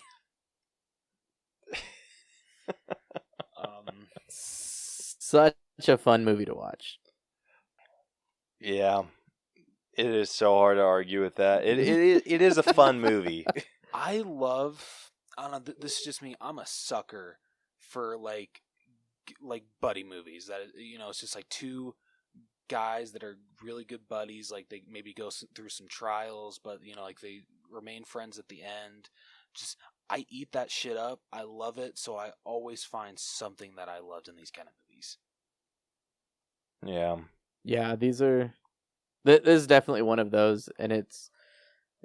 I like the laughs. I mean, this is definitely the kind of humor that I enjoy. So. Yeah, I think one of the things that I really liked about this is the cameos of people that are really big names now. Yeah. Like for one, Ben Stiller. Yeah, Ben Stiller. Fred Armisen was the security guard at the Rock and Roll Hall, or the Rock and Roll Hall. Oh shit, that was him. History Museum. Yeah, wasn't he the one that like he's like, I've never fired off a gun before. Like that was so cool. I love like all the security guards are freaking like high. That was so funny the way that they're like freaking like just cheering like, oh my gosh, that was like the first action we've ever gotten since we started here. Or Amy Poehler as the waitress. Oh my gosh, I loved her. Yeah. I loved her. Let's see. Oh, Tim Robbins. Who played the dude with the freaking limp. Mm-hmm. That followed Jack Black into the bathroom. Dude, I freaking love that when he made him nervous. He freaking like started like farting and he shat himself. Dude, I know that is the most like basic humor in the world, but I laughed my ass off. Because, like you said, it is very basic humor, but it is played very well. Honestly, it's earned in a way. I like that how they almost made it seem like he was going to end up being Satan. Yeah, that's a good point. I think the first time I saw that movie, I kind of thought that was going to be some kind of twist to it, but yeah. Yeah, let's see. There was a couple that I didn't catch. Colin Hanks was one of the drunk frat dudes. Remind me who Colin Hanks is? Colin Hanks, it's Tom Hanks' son. Oh. My bad. Amy Adams was in this too. As who? They just have her listed as gorgeous woman. She was probably one of the what's it called? Like the girls that Kyle is talking to. Probably. Oh yeah, the shit Jason Segel was in this? Yeah. Yeah, he was in this. John C. Reilly as freaking Sasquatch. Thought I recognized that voice. Just a little bit. Or freaking Meatloaf as Jack Black's dad. Yeah. Oh goodness, I love it. Dude, there was so many freaking people in this. And oh my gosh. And like I loved this little tidbit. Troy Gentile, who played the young Jack Black. So this movie came out in June of 2006 or November of 2006. So 6 months prior, he played another young Jack Black in Nacho Libre. That's awesome. Dude, that is so funny. I feel like Jack Black looks totally different in this movie versus like Nacho Libre. He does. I honestly just get that vibe like this movie's that much older than it, but that's crazy to have that realization that they're like only 6 months apart from each other. Yeah, no joke, dude. Like, I thought there was like a couple years difference between these movies. Like, I was thinking like early 2000s. Like, Yeah. I was thinking 2003, 2004, but no, 2006. And then I was like, okay, so Nacho Libre had to come out in like 2008. But nope, same freaking year. It's crazy. And and he was actually the one that made me look up the movie. Like, seeing the young Jack Black, I was just like, dude, he looks the exact same age that he did in Nacho Libre. Like, and kudos to this dude, because he lost a shit ton of weight. Like, Yeah. But oh my gosh, he was so good. Dude, one of my favorite jokes was at the beginning when he's like, "Oh, go to Hollywood," and he went to all the other Hollywoods. Yeah. And then finally made his way to California. Like, I thought that was just such a well-written joke. No, it honestly is. Yeah, and freaking Dave Grohl playing Satan. Mm-hmm. That was freaking awesome. So, let's see. We ended up giving the story a 72.3. I mean, I feel like Jack, the way that they made this movie was that this is supposed to be like how Tenacious D was formed, and I mean, pretty sure this is. I mean, at least I hope that like Satan actually didn't come up, and this is how Tenacious D was formed. But I mean, I can do. I mean, I'm not saying it couldn't happen. I'm just saying I hope it didn't. But like honestly, there's just like some parts of this movie are just like balls to the wall crazy, and I freaking love it. And like a lot of this movie's plot could not have been pulled off unless Jack Black and Kyle Gass were not at the front of it. I absolutely agree. Yeah. This, it would have been a very different score had Vic not joined us today.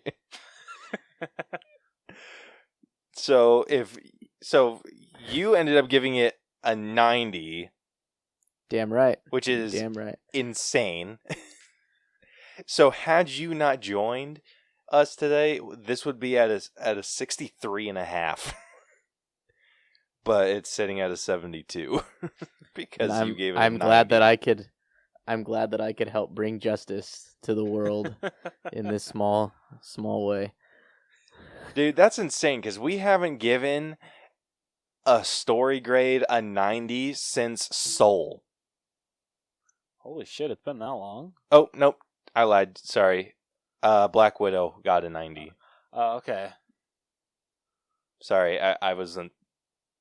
I feel like I have dyslexia sometimes.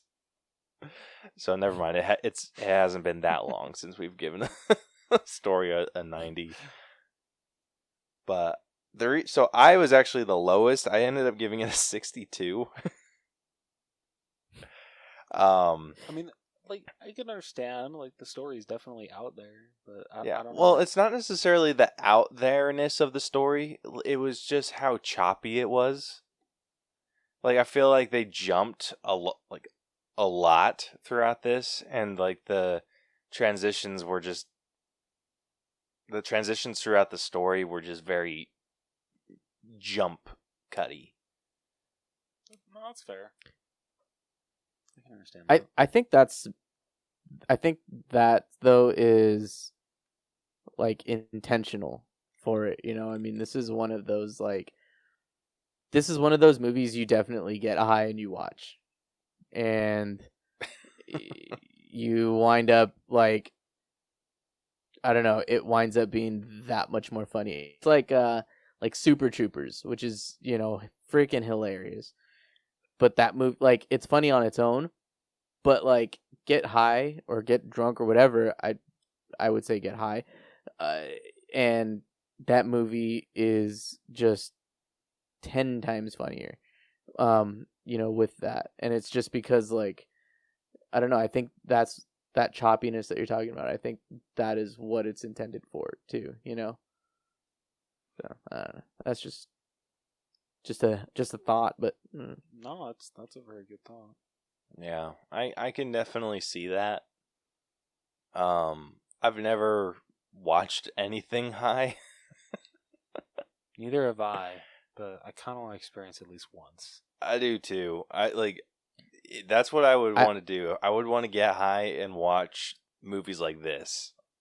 I would definitely recommend this one or Super Troopers. If you ever do that, I would recommend one of those two. For sure. Fair enough. Those two are like the best to watch high. That's good to know. But 72 isn't a terrible score. It's still, I think I'd put up more of a bitch fit if this was closer to 75. But seeing that this is closer to 70 than anything, really hard to disagree.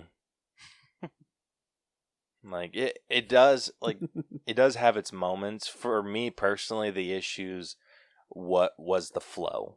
I felt like there were times where it was going really fast.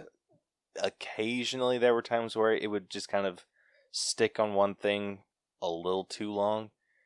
But yeah, I think it had a decent pace if you like this kind of movie. Yeah. Like, I'm not necessarily the biggest fan of these types of films. So speaking of you, Caleb, you saying you're not the biggest fan of these kind of films, would you at all compare this to, like, at least with like the second Bill and Ted movie, where that one was kind of like definitely different than the first and the third? That was like the one that was like definitely more out there. Yes, that's exactly where I'd put that. Like, I'd probably end up giving the Bill and Ted Bogus Journey around. I'd probably give it a little bit higher. Like, I'd probably give it where you're at a 65. Okay. With story, at least. But moving on over to writing, we were actually, well, except Vig, we all thought the writing was a little bit better. So the writing was sitting at a 74.6. I would consider this with writing.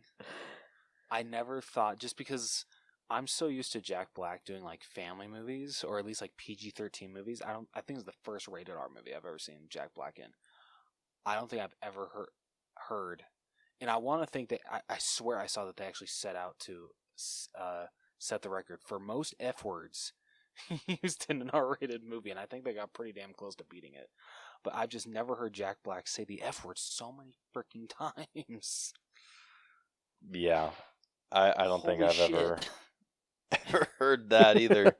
Like, it is unsettling, even though I know he is the type of person to do that. Like, it's like, you were Nacho Libre, you were in School of Rock. Why Jack Black? Why? Yeah, I want to see the parents' guide to see how many times they. How many times they drop the F-bomb? Yeah, 106 Holy shit. uses of the F-bomb. Holy shit. Dude, I wonder how much someone gets paid, or I mean, I don't know if you get paid for like going into every movie and like counting how many swear words are used. But like, honestly, I wouldn't mind that job. That'd be kind of fun. Yeah. Dude, it's so funny, like, listening to this stuff, or like reading the parental guide on this, because it said like 106 uses of the F-bomb. Someone put cock is used several times. Then ass, bitch, dick, boner, shit, and tits are heard 3+ times. Like, I love the way that they do it. And then someone put hell used a few times. because that's the worst thing that could be said on there. Yep. Yeah. Yeah. So they had 5 instances of sex and nudity, 4 instances of violence and gore, which I didn't even remember anything. I mean, there is that part where the guy's head explodes. Okay, that's right. Yeah, so dude, this is so dumb. So they did the chase scene, where one of the cop cars catches on fire. Uh-huh. They did where Satan gets his tooth knocked out. Okay. Yeah, and then they also included the freaking blacksmith throwing the horseshoe. Like As the violence? animated. Yeah. Oh, good hell. And then they throw in the Jack Black playing the gig where they like blow the dude's brain. That's Good hilarious. Good hell. Anyway, I did feel like the writing was a lot stronger than the story. I think it was very smartly written. Even though they did use a lot of cheap humor. Like I personally felt which I think was intentional. Yeah, I personally felt that they made that potty humor funny and not just kind of like, oh, okay, like freaking fart joke. I think they did it in a way that made it funnier, like than the basic like, oh, haha, laugh. Yeah, like the way that they got like the scene where Jack Black's in the freaking stall and the stranger's like scaring the shit out of him, and he like literally just scaring the shits shit out of him.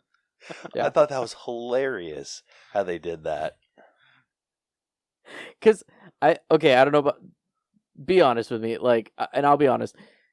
Like, when I saw that, you don't like you see that it's like low hanging fruit. You know that it's there. Like, okay, he's definitely gonna make a fart sound, but I don't think they'd actually do that. That's too predictable. And then they do it. And it's like, oh shit, that's actually really fun. Like it worked. You know what I mean? Like, I don't know. To me, I just thought it was hilarious. Like, you don't expect it from them because, like I said, it just seems like it's just low hanging fruit. But they went for it. Yeah. Which, I mean, respects to them. Like, I think they found a way to make jokes like that, or make that particular joke come off as fresh. Mm-hmm. Like something we haven't seen before. Which I really appreciate when they do stuff like that. I feel one joke that really stuck out to me was the whole them really showcasing how bald Kyle Gass is, and he even like showcases him as like being in like freaking elementary school, and he was already balding. Yeah, I was so sad. I love how they made it like such a big deal. Like throughout, like everyone like noticed that he was bald, and it wasn't like even like as an adult, like as a kid, like yeah, like that. Like, it was pretty funny, but I think it was funnier people's reaction to seeing him being bald when he's an adult. It's like, people lose hair, people shit. Yeah, like, when he went and was talking to those girls, how they kept, like, looking up at his head. Like, it was weird. I'm like, are you serious? Like, come on. Oh, shit. But... Yeah, I think this was a very well written. No, movie. I agree. I think like especially the interactions and stuff. I liked how that was all done. You know what I mean? Like they I don't know. To me, I like that slapstick. That really just kind of humor. So for me, I just think that. Not only, like you said, not only did they find a way to make it funny still, they make the story still kind of like progress in, an entertaining way. Yeah. So I think it deserves where it's at. so it's a 74.6. So pretty average writing overall, which I would say that about a majority of the movie. It is fairly average, but it is better overall than the story, I feel. Yeah, I would definitely agree with that. All right, so the next category is this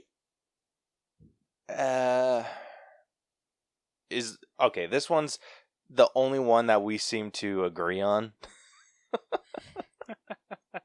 And this is the acting score, and we pretty much agreed that it's sitting at an 81.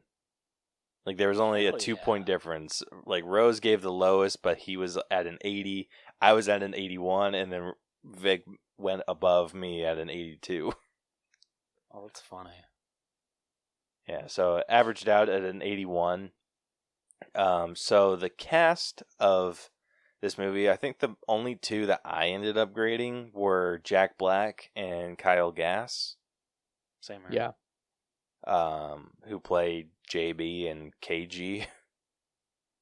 But I think the reason I gave it so high was because I think the extras really stood out to me.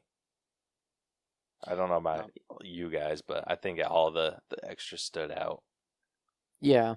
Yeah, I think that they... I mean, like...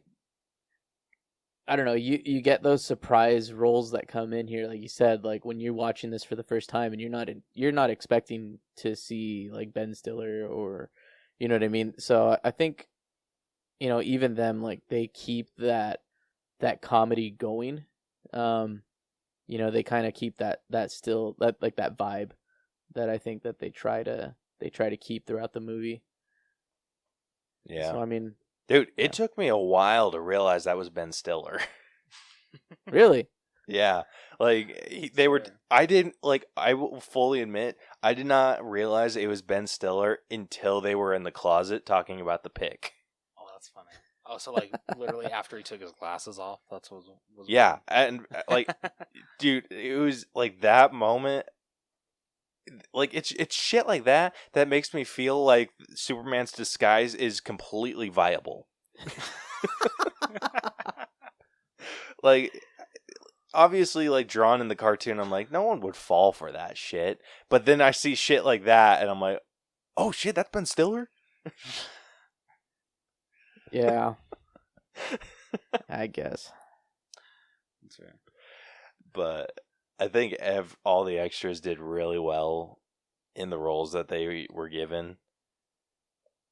The one that made me laugh the most was John C. Reilly's role as Sasquatch when Jack Black was high on mushrooms.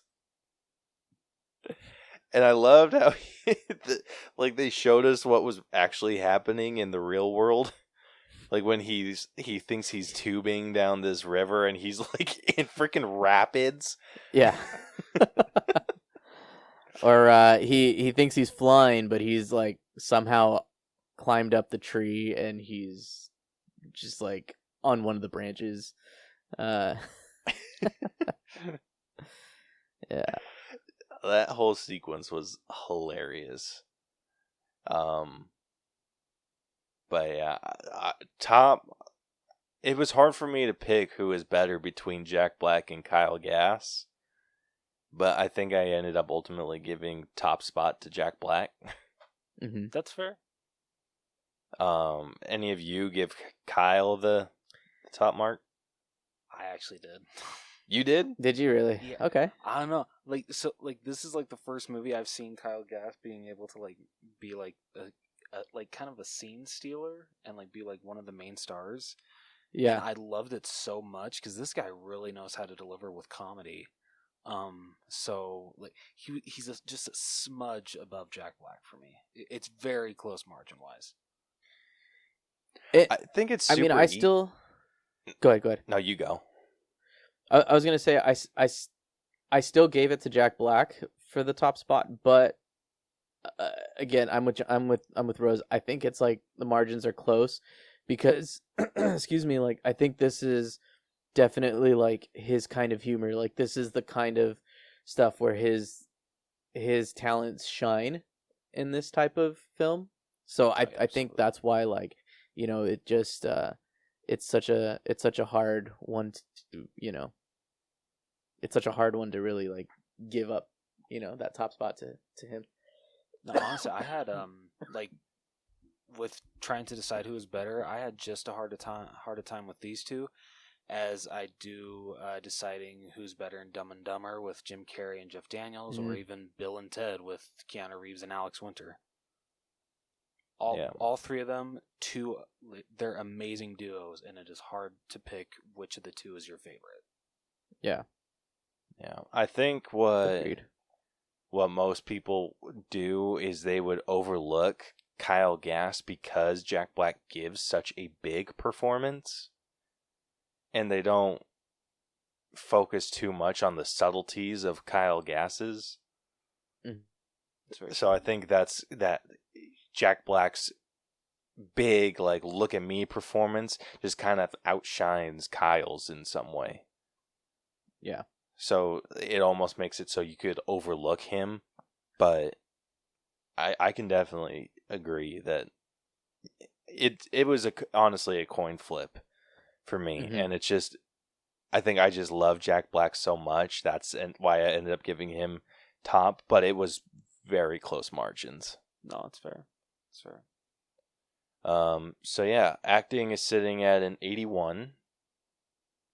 Moving on over to character development, and Vic, like, you're gonna have to justify this one, because I had a really difficult time finding any character development, so you're gonna have to justify your 81. All right, here we go. Hold on, let me as I take a sip from my water.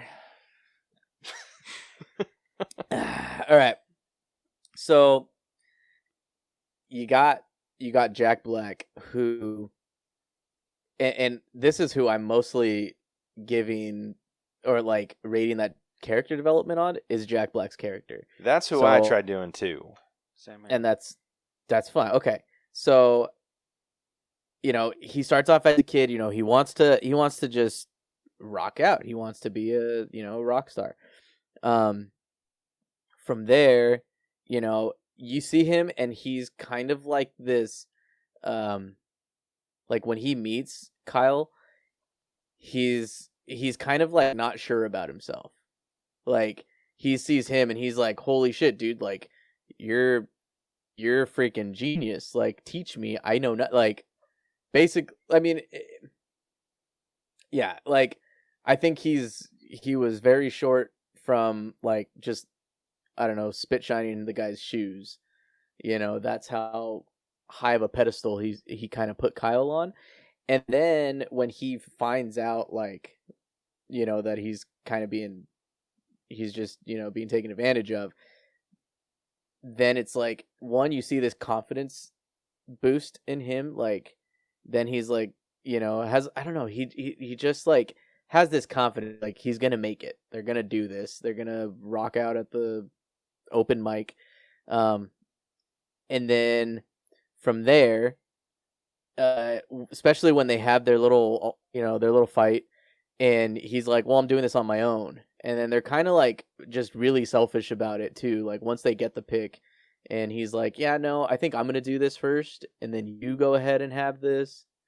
And then you see him kind of like, you see a change where not only like do they need to, you know, challenge the devil himself to, you know, make him not make them their sex slaves, or at least Kyle. Yeah, but like Kyle, not make Kyle a sex slave. He like jumps in front of him, like, to save him. You know, I don't know. And then it goes from, I want to be the best, to, you know what, we're the best. We're gonna like smoke it out with the bong of destiny. I mean, they could have easily, with the horn, I think they could have easily made something different that would have made them just as famous, you know, another instrument or whatever, like anything that would have to pertain to like a band instrument, but instead they do a bong and they can do it together, and they like wind up writing and singing together, as opposed to like him just trying to take the reins and be the one that's like, I'm gonna make this happen. This is how it's gonna be. You know, I don't know. You also got to watch this kind of high too. So just I think that's Shit, man. probably I think that's probably the issue for me, because that's a really hard justification. I think you pulled it off well. Oh, I know I pulled it off. I'm not. I like this movie. I'm not sold on that though, because I felt like he was just like idolized all of these rockers, and then once he realized Kyle wasn't one of those rockers that he should idolize, I don't think it was necessarily like a confidence boost. They just like it even the playing field with them, and then But it was definitely a shift though. It came down to where like if Kyle would have told him like lick the sand off of my sandals, you know, he would have done it. But then it turned into like, well, hold on, you're bald, fat, and like unsuccessful. Like, how are you any better than me? And then it's like, well, hold on, like I think I got something here. Like I know what to do. I know how to rock. I had a vision. You know, I've got this magic birthmark on my ass that like, you know, tells me what the name of my band is gonna be. Tanakh. the way that I viewed it is like, if Kyle like starting off was like someone that Jack Black idolized, and then Jack Black's down here, like enough where you can see the idolization. Yeah. I think it was just Kyle got brought down to Jack's level, and they were trying to build off of that. Yeah. And yeah, I think there was like a lot of like this. I think they could have worked with that a little bit better than they did. Mm-hmm. Like kind of like worked up to I don't even know. Like this is a tough one to think of, because like you said, this is one that you need to watch high, and I get that to a certain point, but it's just like I haven't watched high, so it's just like, how good is this movie? And and not to say like that's the only way to watch it. It's definitely still enjoyable, like, you know, just to watch it. But I don't know. I think that there's a change. There's a change there. And yeah. I don't know. It's just me, man. It's just what I see.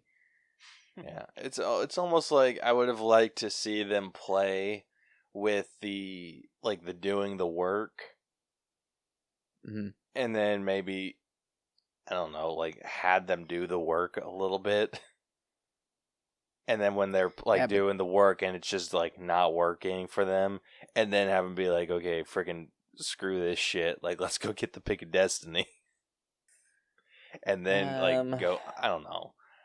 I don't know how I would have improved it, but that's like Liam Neeson's daughter saying, I go to France, and he's like, no, and then she's like, all right, cool, and then that's the story. That's it. Have you seen those memes where it's like, you know, they're like the big like the small event that like the small thing that happens in a movie and then it like causes the main like storyline, like that's basically what that would have been. You know, like, all right, cool, they're gonna work on this, and the movie's over. yeah, I don't know. I do not know what I would have done to improve the character development. I just felt like Jack Black's character was just very stationary throughout. And I think that when he threw Kyle under the bus to become the sex slave, I think that just kind of showed more that he like, yeah. Like, I think that just showed that he was just on the same level that he was at the beginning. I mean, but he did almost sacrifice himself in a way. And I mean, I know he like put the guitar in front of him, but he did kind of almost take a bullet for Kyle. True. I don't know. I have a hard time giving it any higher than what I did. But so the character development score, like overall, it's sitting at a 68.6. Son of a bitch. Honestly, after Vic explained it, I feel so well. That's what I would have boosted mine up to, honestly. A 68? Yeah, because wasn't I at like a 65? No, I was at a 65. You were at a Oh. 60. Oh, okay. So yeah, I probably would. Honestly, like Vic just like explained that like very well. It's like I agree with you, Caleb. Like it doesn't really like change how his character development is in the movie, but Vic just like like explained it so well. I would boost myself up to a 68. Dude, you see Well, how I feel easily like- swayed he is? Hey, Shut it's up. fine. It's fine. It's for a good cause. See, here's the thing is the like that part of Jack Black's character in the movie. That's something that I think could be argued needs to be stationary because that's more of like his aspiration. That's what like his goal is. Like since he's a child, is to be a rock star, and that's something that like you can't really change it that much anyway. Like above being, I don't know what else there is above being a rock star. You know what I mean? Like unless he just A gives it super up rock completely. star.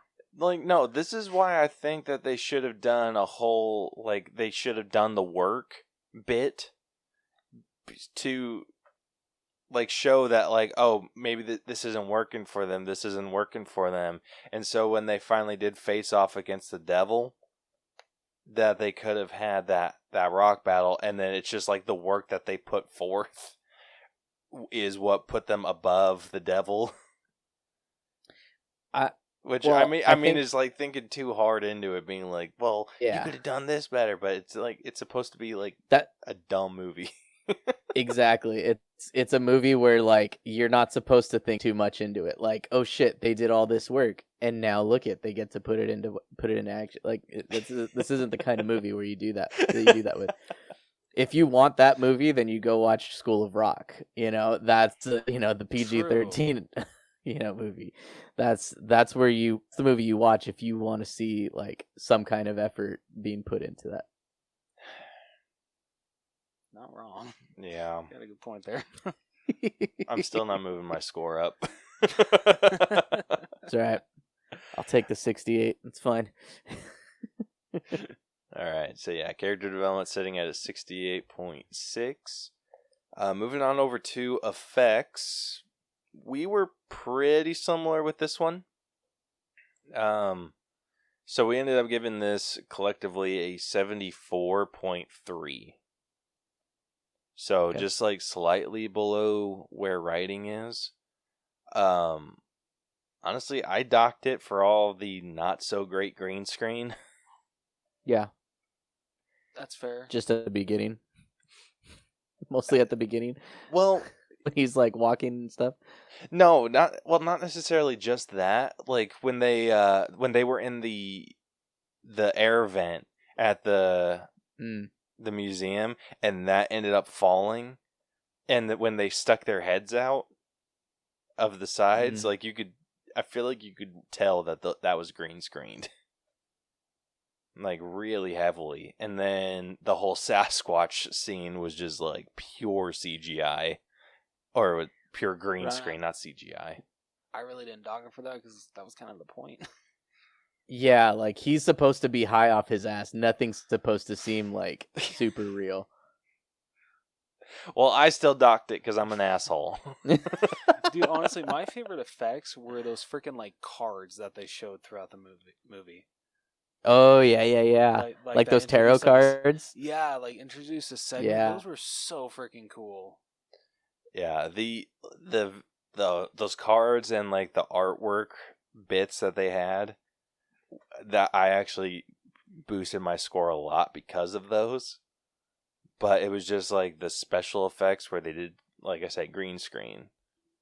That's where I was like, no, like I can't can't let this Fair enough. slide. Welp. Yeah, which funny enough, I gave higher than all of you. Oh shit! Wait, what did you give it? I gave it a 78. I mean, I'll adjust mine. Like, I thought the effects were, like, okay, but... I mean, honestly, I actually was going to go like an 80 just because of all those card transitions, but I'm like, you know what, maybe dock a little bit for some other problems I had with what Caleb brought up with the CGI. Not CGI, I'm sorry, green screen. Mm-hmm.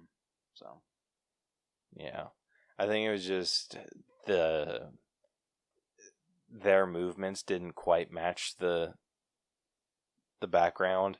And you could tell, like, the background was put in. Like, when they, like I said, when they fell through the freaking museum and, like, they stick their heads out of the vent, like, it looked like they were just, like, standing up, like, normal. And it was just, like, green screen on the side and, like, sticking out when they could have just had them in vents. Yeah.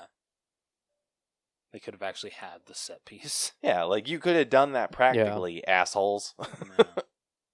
Like, that's not difficult to do. Fair enough. Yeah.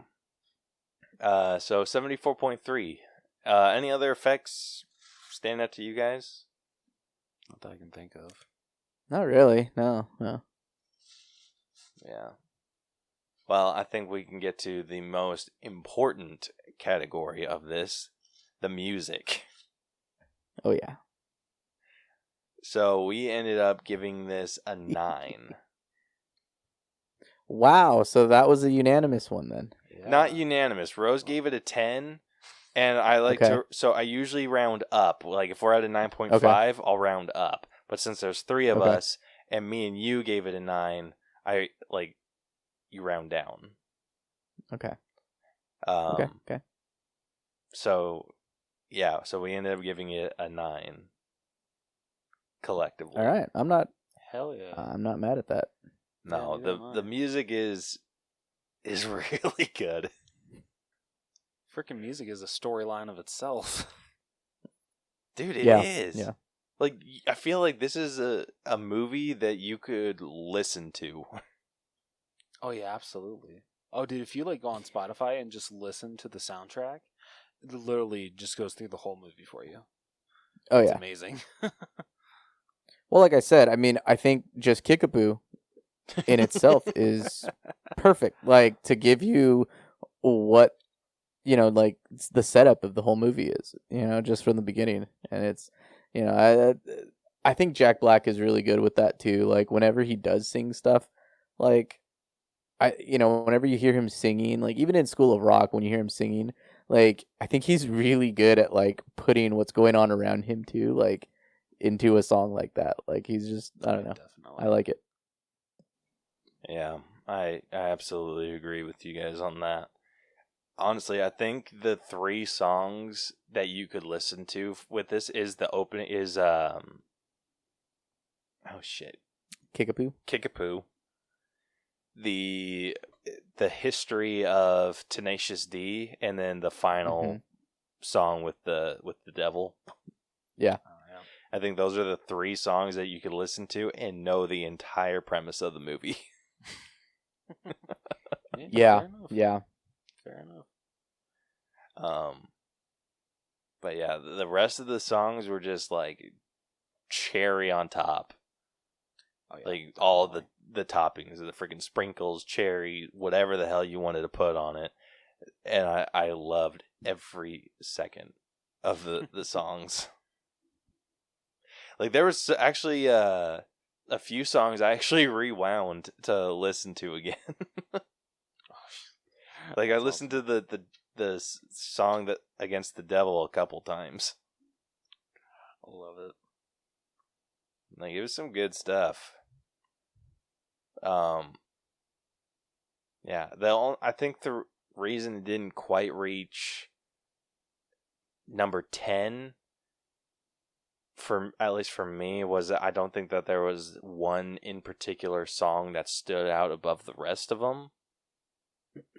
There's one for me, and I don't know what it is. It's the Boardwalk one where Jack Black first sees Kyle Gass, and it's just like freaking like just like saying what's going on. For some reason I can't get that freaking song out of my head. I just freaking love that scene and I love that song. So that is kind of what boosted me to a 10 is just when I feel when a soundtrack gets a certain song, just one song stuck in my damn head, that it's done their job and it deserves to be a 100%. Yeah, and that I think if there was a song that would have done that for me, gotten stuck in my head, that's what would have bumped it up for me to a 10. Yeah. But it's just the lyrics were so quick. It's hard to like get that tune. It's hard for them to stick with you. Yeah. So I think that's the only thing that kept it from a 10 for me. Fair enough. All right, next up we got costumes, which we ended up giving an 8. Not all of us. I ended up giving it a 7. You asshole. I docked for this stupid costumes. Like, I think Satan could have looked a little bit better. And I think Sasquatch could have looked a little bit better. I think Sasquatch could have. I think Satan looked like as good as he could have in this kind of movie. Yeah, I can give you that. Like, it's not meant to be like a horror film. You know, this is a comedy, so you just need him to look like a generic devil demon looking thing.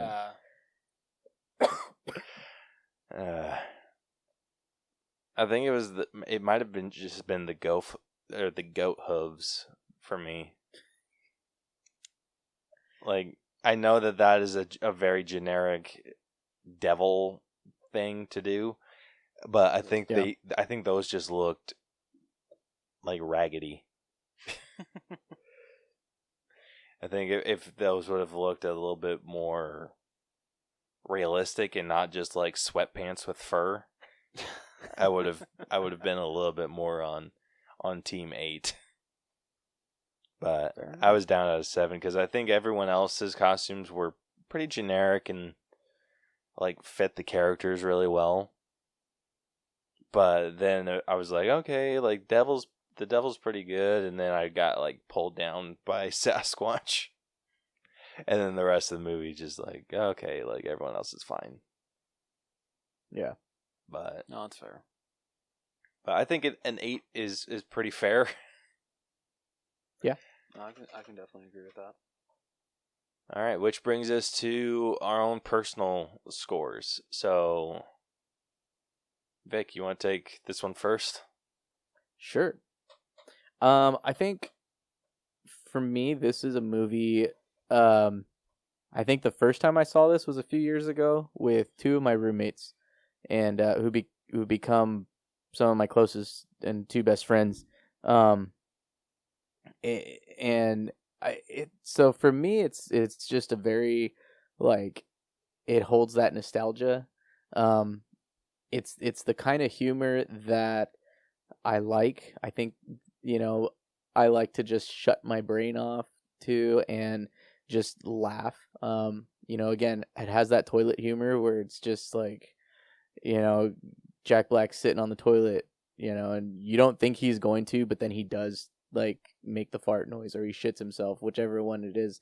Like, you don't think he's gonna do it, but they actually do it, and it winds up being so funny. I don't know. This is just such a great movie to me, and the music. I love that there's music throughout the whole thing. Like, it helps the movie definitely go along too. And honestly, again, like I said before, again, you don't have to watch it high, but it's a lot. It's a lot of fun too. It's definitely one of those things where I'm like, you know what? I'm gonna sit down. I'm gonna smoke me a J, and I'm gonna put a movie on. That's typically one of the movies that I'll think of that is like high on the list for me. So I think for me, my personal grade winds up being like a 96. A 96? Damn. 96, my guy. 96, my guy. Holy shit. This is honestly a good, funny movie to me. Shit. I'll I'll go next. So I'm actually the complete and utter opposite. I gave it a 69. You son of a bitch. Yeah, I absolutely did that on purpose. But I was actually legitimately, I'm about at a 70, but I just could not give up the opportunity to give this a 69. So, all right. I had fun with this movie. It was good. It's probably not one I'm going to rewatch ever again, unless I like get high to rewatch it. Come to California, my friend. Come to California. I'll hook you up. But yeah, I think that's the one thing keeping me from going any higher or going any lower. It was a good time. The music was decent, but like I said, probably not one I'm going to re-explore. I enjoyed it enough, but it just didn't vibe with me like other movies of Jack Black's have. So that's why I'm sitting where I'm at. It happens. Fair enough. All right, Rose. Okay, let's see if my score is okay in Vic's eyes. So if it's above a 69, I'm sure it will be. Okay, yeah, it is. Don't worry.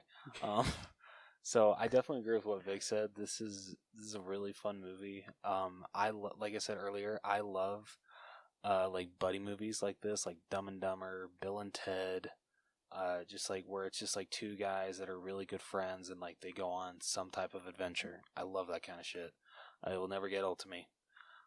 So the fact that is what this is, and throw in some fun music, some fun jokes. I had honestly I didn't expect to have as good of a time with this movie as I did. So, and I'm sure I would have a better time if I was high. So maybe You too. You come to California. Both of you come to California. I'll hook you both up. I got plenty to go around. So for me, I'm gonna go a 76. I'll take it. Not bad. All right, so all that added up brings us to an 80.33 for our own personal grade. All right. And that concludes this week's breakdown and the final All Bros letter grade for Tenacious D and the Pick of Destiny is... Getting ready to flip my freaking desk right now. Let's see. C+. Oh, yeah, I'll take it, man. I'll take it. I'll take that C+. How close to a B is it, though? How close to that B is it? All right, let's see. So the cutoff for a B is 80, or for a B minus is 80%. Okay. This is sitting at a 78 point. Oh shit, where is it? A 78.28%. That's fine. High plus, I'll take it. It's passing. It's true. Yeah, it's passing. So that puts it above Jumanji: The Next Level. I'm happy with that. Which is at a 78.25. It is above Tag. Okay. At a 77.9. It is above The Babysitter Killer Queen, which is at a 77.8. Yeah, I can definitely agree with that. It is above Wonder Woman 1984, which is at 77.7. And this one's going to sting. It is also above the first Sam Raimi Spider-Man at a 77.49. Oh, hold on. Damn. You were on that episode with us. I know. I know I was. I know. I was. You know what? I'm actually okay with that. It stings, but it doesn't sting as much as I thought it would. okay, what killed that Spider-Man movie was the writing. Yeah. Other than No, that, absolutely. like, it was a damn near like perfect movie. But that's right. what No, ended up it's a good killing it. movie. Yeah. So Yeah. I mean, yeah, it stings, but it's not as big of a sting as I thought it was going to be after I let it resonate. What I like though is I agree with the first two, which was what Jumanji and Tag. Tag. Because both of those, like at least Tag, anyways, is a comedy. So I think it's easy to like pair the two. So it's like, yeah, I do kind of like this one a little more than Tag. And then Jumanji has Jack Black in it, and I love Jack Black's performance more in this than I definitely do in Jumanji. So I actually do genuinely agree with those two. Like, anyway. Yeah. All right. So, and then this movie is below Godzilla vs. Kong, Fair. which we have at a 78.5. Okay, so it's not by much. No, it is seriously 0.3%. Yeah. It's also below New Mutants, which is at a 78.77. It's below Army of the Dead at 78.8. Yeah, I'm sorry, I gotta disagree with that, but that's just me. You don't agree with that? No, dude, like, honestly, the more I think about that movie, the more I hate it. I don't know what it is. Dude, there's I'm movies. sorry. There are movies out there that are like that, though. There really are movies out there that are like that. It's like, yeah, it was good, but then you think about it more, and you're like, it wasn't that good. It wasn't as good as I keep hyping it up to be. Yeah. I still think that the C+ is a decent score for Army of the Dead. Oh yeah. Oh. Or for Army of the Dead, not Tenacious D. Yeah, for Army, not for this one. Yeah. I didn't let you finish that phrase. Let's see. It was also below Jexy, which is sitting at a 79. And it is also below Mortal Kombat 2021, which is sitting at a 79.4. I haven't seen that one yet. I have to watch that one. It's not bad. It's not. No. I do want to watch it. The original one is one of those where it's like, I want to watch a shit movie. Like, let's put that one on. You know what I mean? Like, it's entertaining, just because of how bad it is. But yeah. So out of 19 C+ movies, Tenacious D is ranked number 10. Yes, it is in the top 10. Yeah, top 10 of C+. Don't freaking Don't give a shit. get cocky. Don't give a shit. Top 10. Still top 10. Vic's still taking it. I'll take that, man. So Still our top C+ movie so far is Yes Day, and our bottom C+ movie is Unhinged. So the margins are pretty close, I feel. Out of curiosity, what are your top 3 movies overall? Overall? Yeah. Good question. Let's find out. Whoops, wrong direction. Because that's something I've often wondered when I'm listening to you guys. Nope, that's bottom. Nope. All right, our top 3? Sure, let's go top 3, because I feel like that's just... Okay, our top 3 are Bohemian Rhapsody. Okay. The Ballad of Buster Scruggs.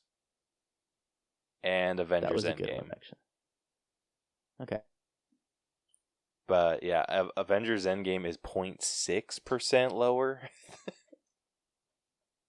than. Wait, you're telling Buster me Scruggs. you went 1, 2? You just listed those 1, 2, 3, not 3, 2, 1? Yeah, 1, 2, 3. Son of a bitch! All right.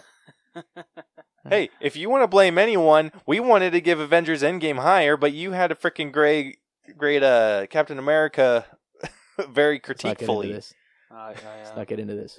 I stand by that grade, but let's not get into this. But yeah, our top 3 are actually our only A movies.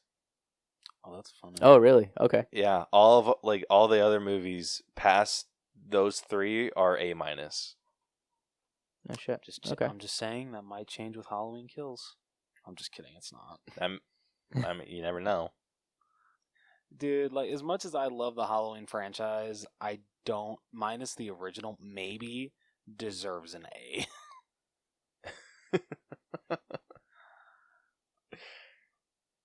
Yeah, yeah, we'll find out. We'll definitely be finding out. I think honestly, I think our top 10 is very revealing about our movie choices, like the movies that we enjoy. So, like I said, our top 3 was Bohemian Rhapsody, The Ballad of Buster Scruggs, and then Avengers Endgame. Then below that is War of the Planet of the Apes, Room, Infinity War, Into the Spider-Verse, Pulp Fiction, Joker, and then A Beautiful Day in the Neighborhood. That's our top 10. Interesting. That's actually not a bad top 10. Yeah. Like, those are all really good movies. I did not think A Beautiful Day in the Neighborhood made it into the top 10. That's awesome. That's cool. I didn't think that either, but apparently it did. Interesting. Yeah, so... Hanks, man. Hanks for you. All right, so yeah, like we said, Tenacious D sitting at a C+, a very solid C+. Top and 10. that concludes, or yeah, well, technically top 10 of C+. Like I said, Still top Vic's 10. going to take any Still victory top he 10. can. He's going to take any victory he can. Vic Yeah, will take the if victory. somebody asks me, like, hey, where does Tenacious D and the Pick land on with that episode? You guys say, oh, it was like in the top 10. I'm not gonna fucking tell them it was in C+ movies. I'm just gonna say, yeah, it's like in the top 10. Dude, I am so curious. Actually, I'm gonna do this really quick. I'm going to take my out, scores out yeah, and see what it just would to have been. see what it would have been. Like what the difference would have been. Oh, shit. All right, I'm gonna pause the assholes, recording you're real gonna quick drop this. and do this. All right. Yeah, I got to get going soon. Okay, I just put the numbers in. They're not that far off. What? Yeah, surprisingly. So if we would have taken out Vic's scores and only done mine and Rose's, the movie would have come to a C at a 74.2. So it is only a 4% difference. Like 4 points. Yeah. Yeah, it's a 4%. Like, that's nothing. What the shit? Yeah, what the shit, dude? Like, actually, let's see. So, just comparing Vic's just all having the time of his categories, life over there. the biggest difference is story and writing. Acting is basically the same. Character development is only a few points away. Effects are actually higher. Oh, shit. Yeah, like our effects alone are higher. Music is the same. Costumes is lower. And then our personal grade is a little bit lower. So, yeah, it actually would come out to about the same shit. Wow. That's wild. Anyway, Rose, I'll let you close this out. Okay. Did you? Okay. All right, so I'm good to go. Yeah, I need to rethink my life. All right. Before we close out this episode, Vic, would you like to tell us or tell the audience where they can find you? Yeah, so you guys can catch us on Crash and Taz Movie Cellar. If you enjoy this show, I mean, we're kind of the same. Just I think we're a little more explicit. We drop the F-bombs a lot more freely. I will get Caleb to drop at least one F-bomb before we end this podcast. I thought he did one time. I seriously thought he did. I had to I forget what episode it was, but I had to literally as I'm driving, try to skip back 50, 30 seconds or whatever. And I was like, did he just drop an F-bomb?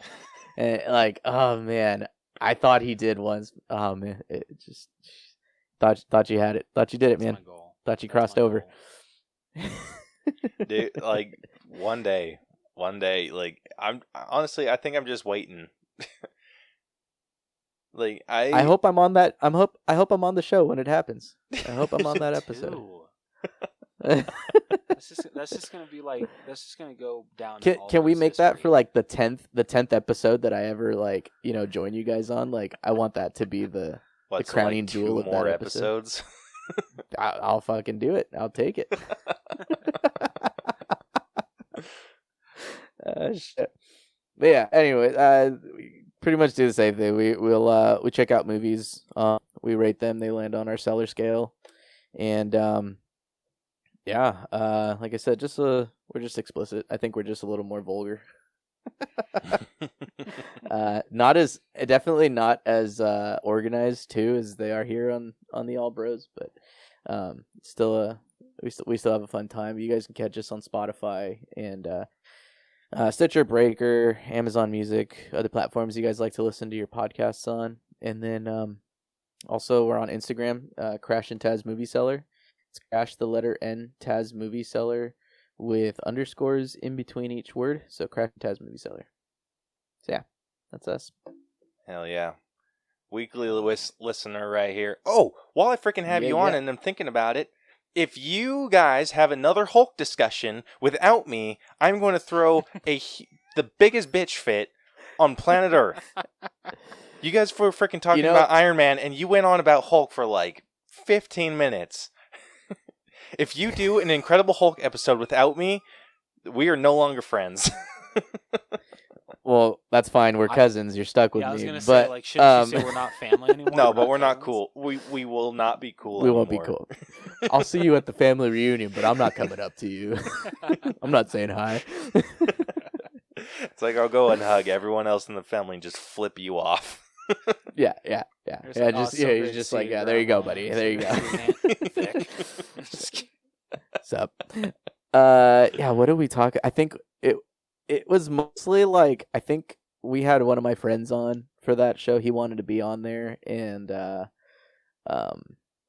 what was it? I think he was asking like if there was a movie, because everybody is under the impression that like I see no fault in any MCU films or Marvel films, which isn't true. I do see some, but I kind of overlook them a lot of times.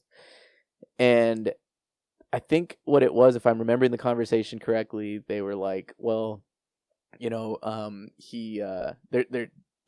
probably not a Marvel movie that you don't like. And I was like, oh, that's not true. That's not true. There are bad Marvel movies, and Hulk is just it. I'm sorry. I don't disagree with that. Right. I do not disagree with that. But I think it was just some comments like later that you guys were talking about the Hulk, and I'm just like, no. Wait, what did? I'm curious. I almost got to go back now and listen to my episode. I know. I forget what. I think you guys were. I forget what you guys said, but I lost it. I was listening while I was working, and I like put everything down. And I'm like, what the F did he just say? And I meant to message you, but I was working. Otherwise, I would have. I actually like rewound, and I was just like, he did not. Now I'm curious, man. Now I'm gonna go back and listen to that episode. Yeah, dude. I was also going to message you. I'm just like, hey, like, I'm listening to your Iron Man episode right now. When are you going to start talking about the movie again? Yeah, we went on a pretty good tangent with like some other just MCU films in general, and I think Hulk did kind of take the spotlight from that, because again, it was more of like it's not so much a running joke as it is like kind of the reality of the situation is I truly do try to be as unbiased as possible. Like that's why I try not to do Marvel films on the show, because it's really hard for me to be unbiased. It's also why I am working on a separate show that I'll be doing myself. That's going to be like on YouTube and like TikTok, stuff like that, more of the social media platforms. Just talking about all the Marvel stuff, so that way I don't have to hold back when I'm recording my show. Nice. So that's kind of like the running joke there is, I just see no fault in Marvel at all. But like I said, I do, and it's typically with the Hulk.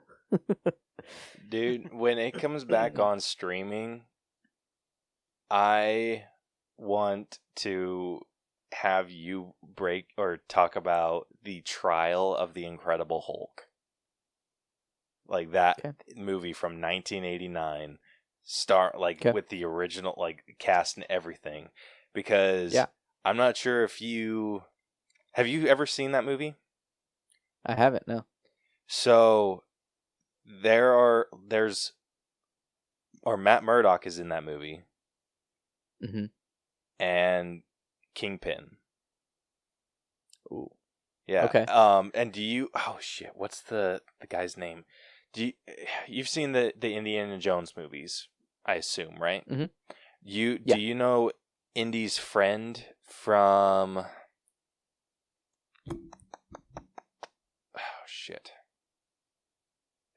do you know John Rhys Davies?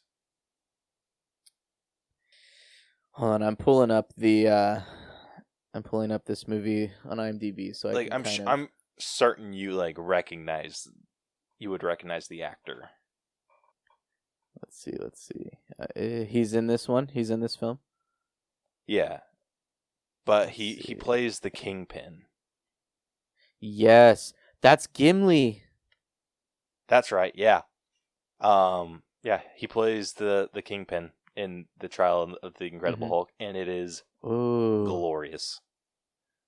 Okay, I'm gonna have to check that out. Yeah, once it's on a streaming service that you can actually watch it on. Damn. All right, yeah, I'll check that one out for sure. Anyway. I'm sure Taz has it too. I wouldn't be surprised. But yeah, sorry, well, if we ever do that total one, side tangent.